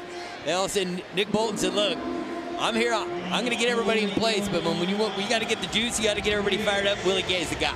Well, that's his. They said it's his nickname is Juice because he's always ringing the juice. Just that his energy just never goes away. So. Willie's got big plans rolling this year. He says he wants to lead NFL linebackers interceptions this year. He's got great speed. His size, 6'1", 243. And that ball is tipped and incomplete. And that'll bring up 4th down. Joshua Kaindoh gets his hand on the football. Well, and it's a good thing that he did because there was nobody in coverage there. Had that ball been completed, it would have been a fairly easy first down. Some miscommunication there in the secondary. Good job by Kaindoh. Willie Gay, such a special talent. It's fun to keep showing him. He's so enthusiastic out there. I mentioned the speed. Man, the 40 and 4.51 at that size. Darren Ely on the return. And Ely breaks one tackle and brought down, we'll call it the 12-yard line. We are going to step away. Don't go anywhere. 4th quarter action after the break. Upgrade your pregame experience with a tailgate suite. This VIP experience features an all-inclusive tailgate space for up to 40 people with access to premium tickets and parking. Visit Chiefs.com to learn more and book your experience for the 2022 season. Well, give the defense some credit. They have forced Washington into punts on 6 of their 7 drives. So now the Chiefs start out 1st and 10. Buechele still in there at quarterback. Empty backfield.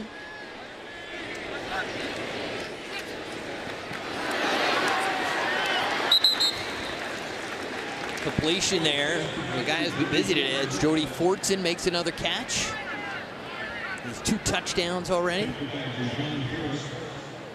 All right, Andy Reid went on vacation this summer, Trent, to Italy. He goes to a restaurant. They ask him, you know, what kind of wine would you like? I don't drink wine. Well, what kind of coffee would you like? Yeah, I don't drink coffee. What are you doing here? He replies, I like to eat.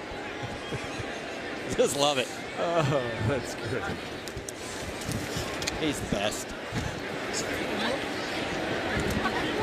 It's a lot of things to do in Italy, but I think you got to put eating right at the top. If you just saw the episode of The Franchise, right? Eric Bieniemy said that. Eric Bieniemy was talking about Coach. Hey, listen, Coach likes to eat. He does.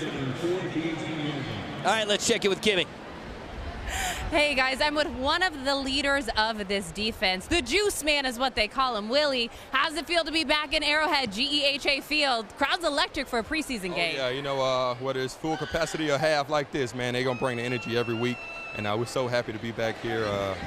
It's the second half right now, but they still juiced up like always, so we're having fun. Are you lending them some juice? Is that what's happening? You're giving them the energy? Oh, always, no matter what's going on. Offense, defense. Oh, right there. There you go, right? See, just, you know, I'll be on the sideline waving my towel around right now just for that run. But, you know, I try to bring the juice every chance I get. So they feed off of me. Sometimes I feed off of them. That's how we work. I love it. Now, speaking of bringing the juice, the defense the last 2 weeks in these preseason games have played incredible. Last week, you guys shut out the Chicago Bears, almost a shutout in this first half this week. How good does it feel to, you know, practice all these fundamentals in training camp, but then come and deliver when it's game time? You know, us starters, we're not playing too much, man. So I give all the credit to the younger guys, too. They're doing their job. They still learning. So to come in and execute the calls and the techniques that they were taught, you know, and to hold teams to low points like this, and to keep building each and every week, each and every day, it's special. It's going to be a good season. Now, I want to drill in on some of these young guys. This defense is incredibly young, right? The Chiefs have been very instrumental in drafting young defensive players, and you're now a veteran and a leader on this team. So how good does it feel to step into that leadership role and really see these guys ball out? You know what? I still remember my rookie year, man, and to see myself grow and to see these guys come up and I can pass some lessons and some things back to them now. It's a blessing to be in this position, and I'm so happy to be here, honestly, man. Year 3, and we're just rolling. We're rolling, so. The train's going to keep rolling for you and this Kansas City Chiefs team. Now, you have a really great connection with Nick Bolton. I know you said a lot of the young guys who were doing the work on the field today, but Nick had some incredible stops. That has to make you happy, right? A brother moment. You see your guy out there shining. It means good things for the whole team. Oh, yeah, every week, man. Last week, I made a couple plays. This week, he made a couple plays. So we're trying to get it to where every week we both making plays. You know, it's either we both on, he's on, I'm on. You know, it's never both of us off. So if he's not making plays, I'm making plays. I'm not making plays, he's making plays. So we just feed off each other once again, and he makes me better, I make him better. So as a duo, we're perfect, man. So. A perfect duo. You heard that from Willie Gay, both him and Nick Bolton. Now, one last thing I want to say. Thank you for being here. Chiefs Kingdom is so darn happy. We're all happy. Give a little Chiefs Kingdom love as we say goodbye. Hey, I love y'all, Chiefs Kingdom. We out, baby. Oh, that's fun. And Willie, seems like always has a big smile on his face. And you think about Willie Gay and Nick Bolton. Willie Gay, 24, Nick Bolton, 22. They could be the cornerstone linebackers for the next decade. Townsend on to punt.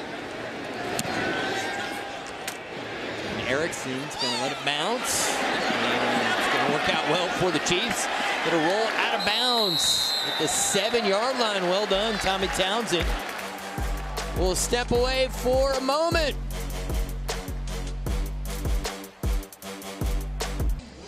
There is still time to reserve your seats to watch the Chiefs play at GEHA Field at Arrowhead. Tickets to all 2022 home games are on sale right now. Visit Chiefs.com/tickets for details.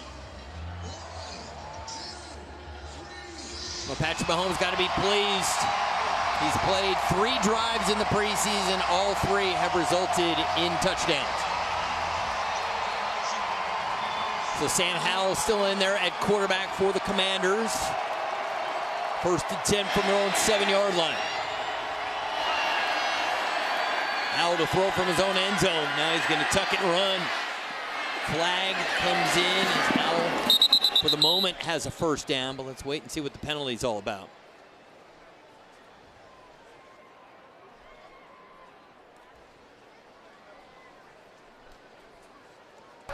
Holding. Defense, number 13. 5-yard penalty to the end of the run, first down.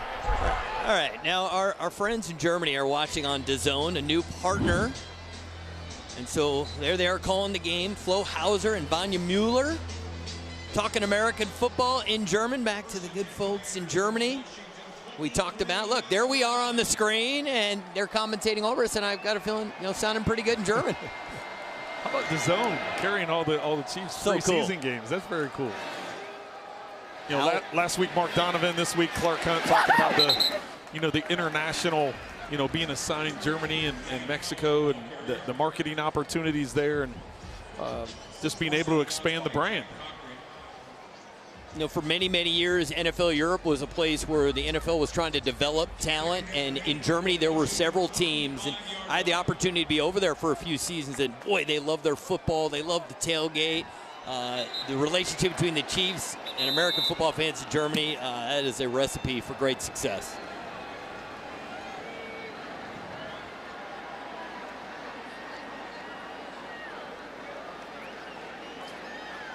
So the two guys who are no stranger to Germany, having spent time with a couple of NFL Europe teams. Here they're doing the production, getting a great taste of Germany, trying some local foods, visiting amazing sites, and connecting with fans. We expect a lot more of this in the future, and excited to get players over there as the Chief Kingdom continues to expand.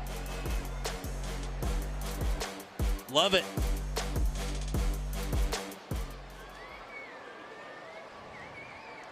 The chain gang's got a little issue down there. Broken chain, that does appear to be an issue at the moment. They got to find a backup. I mean, in basketball, if someone tears down the backboard, you got to have another backboard. And look, there you go. You need another chain. Here we come. The backup first down markers. Every week, some guy is going, gosh, why do we have these freaking things? We got to do the first down markers. I've been doing this for 25 years, and they've never used the backup first down markers. Bam! And then all of a sudden, they get busted, and it's like, you know what? I've done my job for 25 years, and guess what? You're using those backup first down markers. Oh, you never know. Got to be prepared. You never know, Ari. You never know.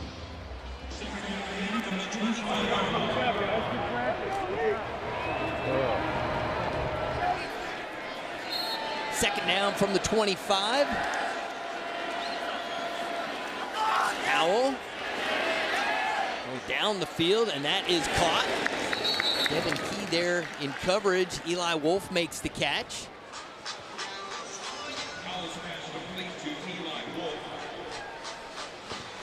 Devin Key had a pretty good preseason last year. There was a buzz about him during training camp. Undrafted guy who played his college ball at Western Kentucky.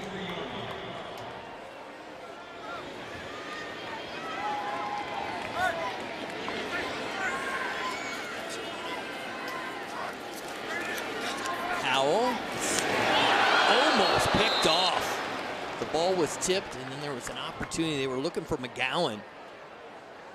And that's Jack Cochran, rookie out of South Dakota. Undrafted free agent who led his team in tackles last year at South Dakota. His third-team All-American at the FCS level. He's had a good camp, getting some opportunity here in the fourth quarter.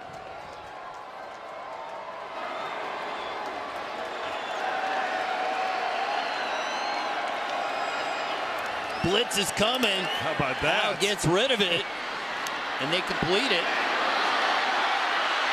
Who is it down the field, 40 yards? Chanel. Chanel hustling on the play. Like you said, the linebackers blitzed on that play, and yet he's the one making the play. Erickson makes the catch. So Chanel's going to be right here. Both linebackers are going to come to the line of scrimmage. They go to bring pressure. And then as the play happens, he's still... I know you're not going to be happy with that big of a completion given up if you're the defense, but you've got to be happy with the effort. Great hustle. Howell the throw, and that is caught, but they're going to keep him out of the end zone. Lamont's back there, number 29 in coverage. Milne makes the catch. So first and goal for Washington.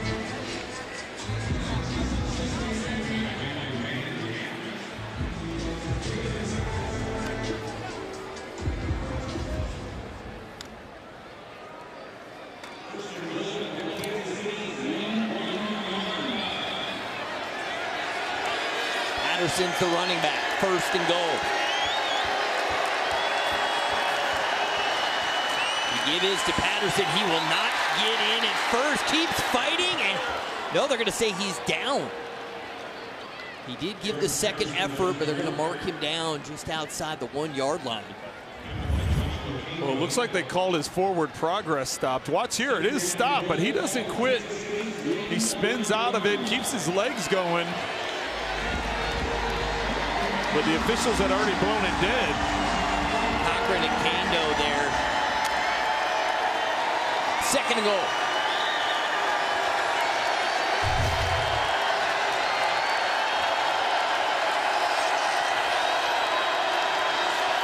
It's Patterson again. And he is in. Touchdown, Commanders.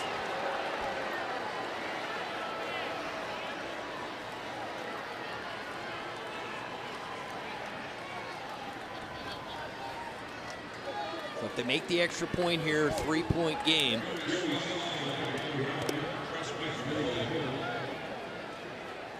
And we heard it from Coach Reed. He was really pleased with how the first half went, but he said, look, this is the American way is to play to win, right? And he said, you know, a lot of good things, but at the end of the day, we didn't finish the deal. And I'm sure it's important to the team that they find a way over this last 7 minutes to come away with a victory.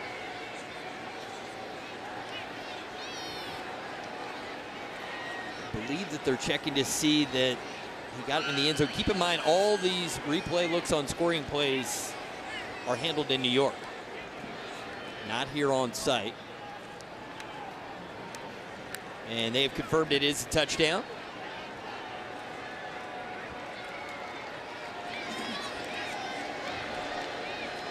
Joey Sly on for the extra point attempt.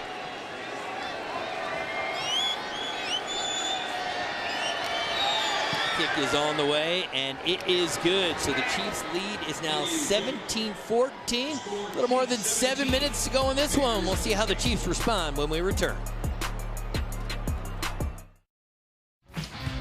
Being late, for sure. I'm a big person on time, so people who are tardy or show up an hour late, one of my pet peeves.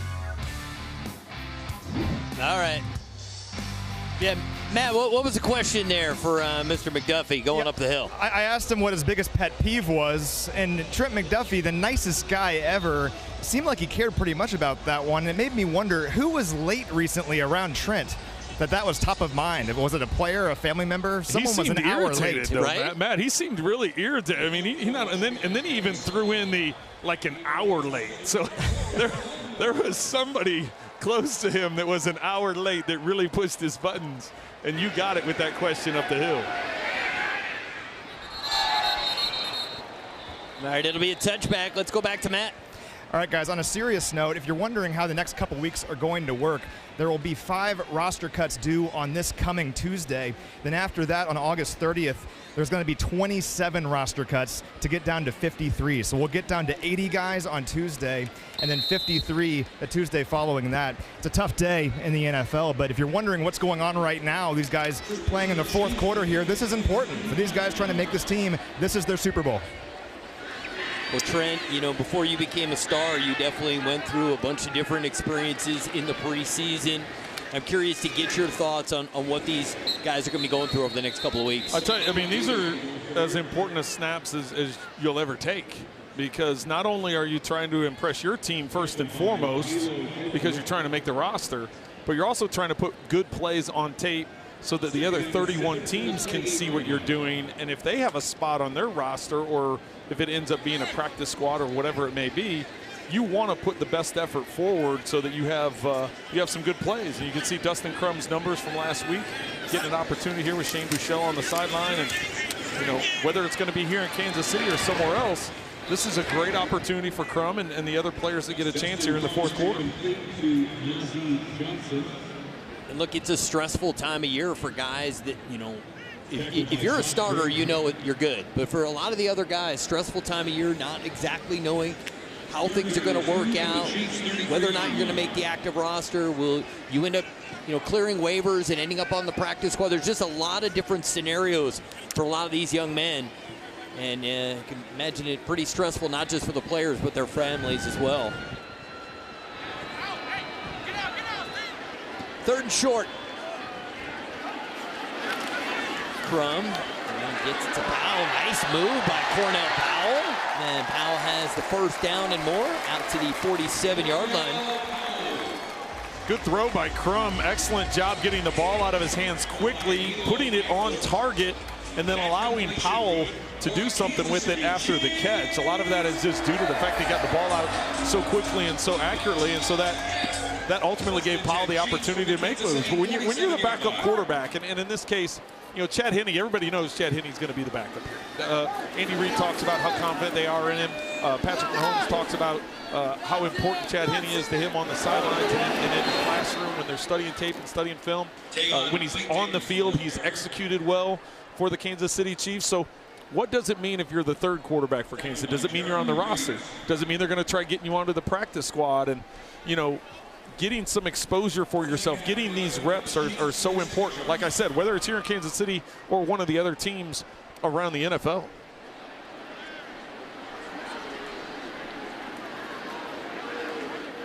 Crum, 23 years of age, put up good numbers at Kent State. And Coach was wondering how he handled the huddle, how will he handle the live action. Got a bunch of opportunities last week in the second half. And Kansas City has to use the timeout here. Kansas City takes its first timeout. This will be a 30-second timeout. All right, Trent, let's take a look at the schedule. Let's start with the first half of the season. And I know that people put the schedules together like there's a lot of great made-for-TV games, but it is a very challenging schedule to start the season. for Andy Reid and the Chiefs. Well, challenging to say the least. You look at 3 of the first 4 games are on the road, and it's against good teams. Arizona, the LA Chargers, Indianapolis, and Tampa Bay, and then you come home for back-to-back games, but it's against division rival Raiders, and then you go against Buffalo, which we all, last year's playoff game against Buffalo is probably one of the best games in NFL history. It's hard to argue that. And then at San Francisco, tough that you got to, going out to the West Coast against a really good San Francisco team prior to getting that bye week. So first half of the schedule not going to be easy for the Chiefs, but as we've mentioned earlier in this game, Andy Reid and this team are looking forward to the competition and looking forward to the challenge. Cornell Powell, another catch. It's going to make it a very manageable 3rd down. It's going to bring up 3rd and 3. And here's a look at the back half of the schedule. Well, and you get Denver a couple times. 2 of the last 5 games are going to be against your division rival, and then you finish up with the Raiders right at the end there. A lot of good challenging games. You see the Chargers once again. You got Cincinnati, who was in the AFC Championship game here at Arrowhead. This time the Chiefs got to go to Cincinnati to play them. Got the Rams, Super Bowl champs. So doesn't get a whole lot easier that second half of the schedule either. But I think this team's cranking up and ready for the challenge. Crum on 3rd down, looks to buy some time, looking around, try to take off and run for it. He'll be a few yards shy of the 1st down. Let's see what the Chiefs elect to do here, if they go with Townsend and try to pin him deep or go for it on 4th down.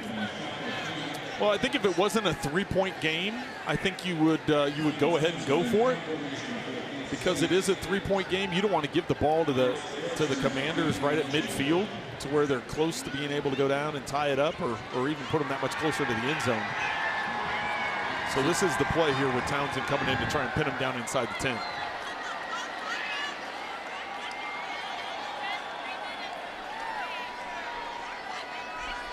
Townsend to punt.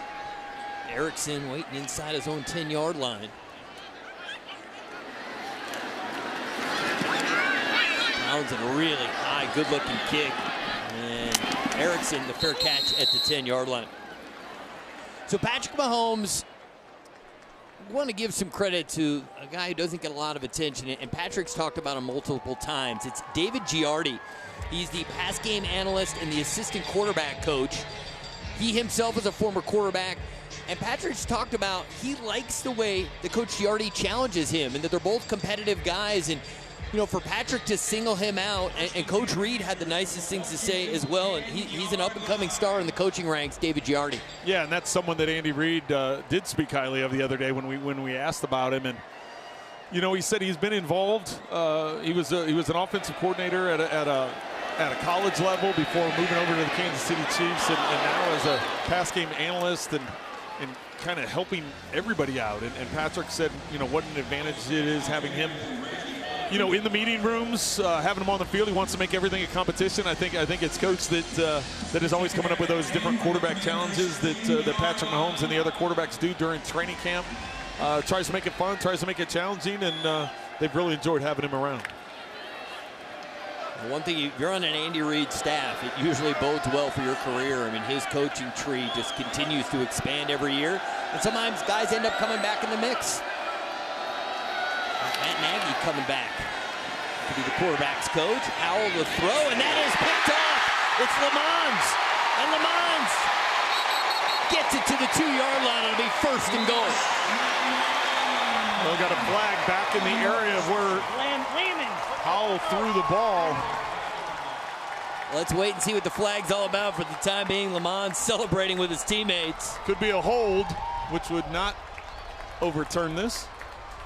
Illegal use of hands to the face, offense number 75. Penalties declined, first down Kansas City. Well, that's great for Lamont to make that kind of play. Well, there was some kind of miscommunication, but Lamont's taking advantage of it. When you have a chance to put a game away and you got it served up right to you, as a defensive back, secure that catch. The team loved it. Look at that smile on Patrick's face. Now, 1st and goal at the 3. Jody Fortson's in the game. Are they going to go for the trifecta? Yeah. Fortson lining up on the left side of the line. He already has 2 red zone touchdowns. Fortson getting a lot of work today. He was in there. He's been in there the whole game. They keep it on the ground. Fleet Davis. Not much doing there. It'll bring up. Washington uses a timeout here with the 2-minute warning approaching. They decided to use their first timeout here to give themselves as much time as possible. Lamons, it's nice for a guy like he doesn't get a lot of opportunities to play defense during the regular season, but he's a guy who they really rely on special teams. And this is a team that puts a huge emphasis on special teams, and you nailed it earlier. That's one area where a lot of key guys from a year ago are going to be guys, different guys in some of the roles that we saw, like a Ben Neiman over the years. There's going to be other guys. Will Elijah Lee be the new Ben Neiman? It's going to be interesting to see on special teams who emerges. Well, and that's Dave Tobe right there, special teams coordinator, and such an important part of what this team wants to get done. And he just said there's going to be a lot of tough decisions. You know, we're going to be back on this field in a few days against the Green Bay Packers. And Fleet Davis, the pile gets pushed, but they're saying he is not in. Fleet Davis is celebrating. I saw the side judge come in.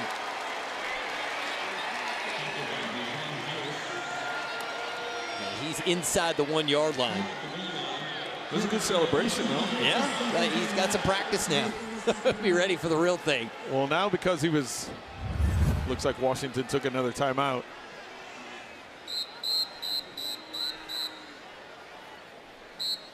It would really have to be challenged by Andy Reid. Since it wasn't called a touchdown, it's not automatically reviewed.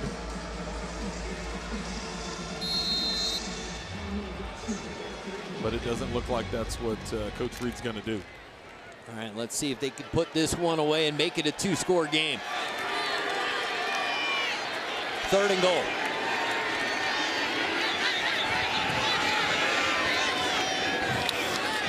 Crum runs into Fleet Davis, breaks the tackle and gets the 6. Touchdown Chiefs. Fleet Davis gets the touchdown. He gets to celebrate twice. Well, there was some kind of miscommunication with the handoff, but the final result is what counts. Good job by Fleet Davis maintaining his composure. Watches Crum and Fleet Davis run into each other. That ultimately froze the defense, not sure what was going on, and then Fleet Davis makes the first defender miss and gets it into the end zone. Harrison Butker on for the extra point attempt.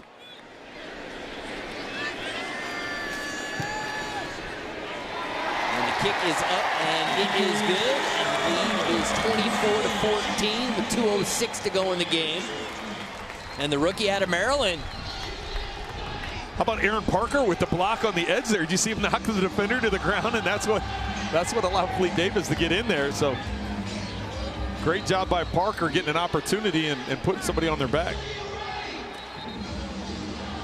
Parker was undrafted when he came in the league, signed with the Cowboys back in 2020. And Fleet Davis, and what a moment. You're a rookie. You're in a really deep, talented running back group, but getting an opportunity, like you said, for these guys, these are huge snaps. Get on tape. And look, he made something out of nothing there with some help from Aaron Parker. So Washington will get the football back.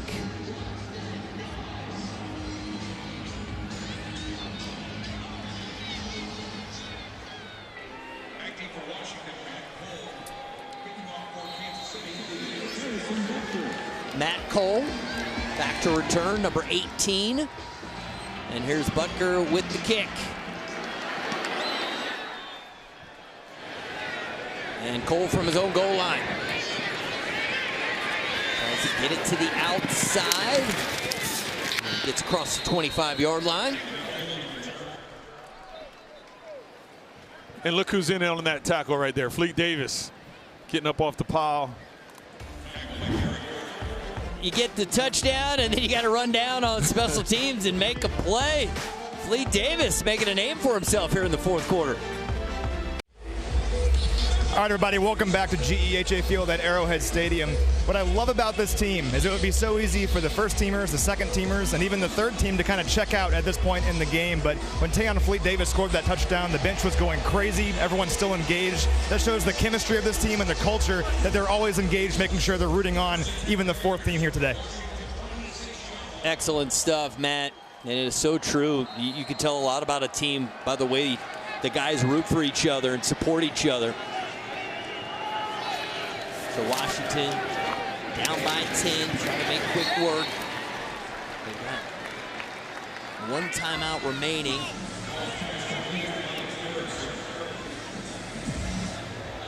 Erickson there with the catch.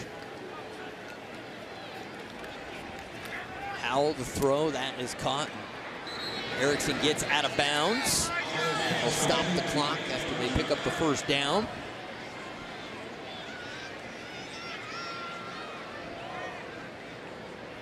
Clock stops at 1:37 to go. I want to remind everybody we're right back here, as Trent mentioned, on Thursday night.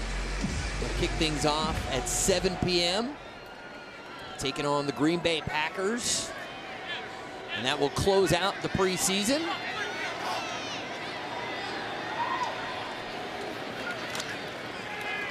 Howell's in trouble, and he'll be wrapped up and taken down for a sack.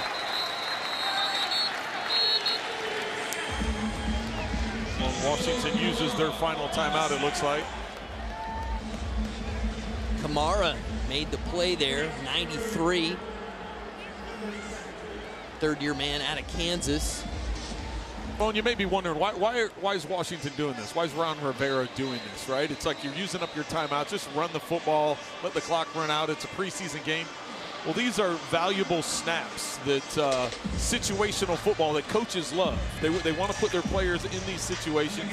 You can't duplicate it in practice. This is live. You get to see some of these young guys in pressure situations. They're trying to go down and make something happen, and that's the main reason that Ron Rivera is choosing to do this. And Howell, no place to put that football, ends up on his team's bench. Markin Michel, the intended target. Well, we know they're going to go for it on fourth down. The third down coming up.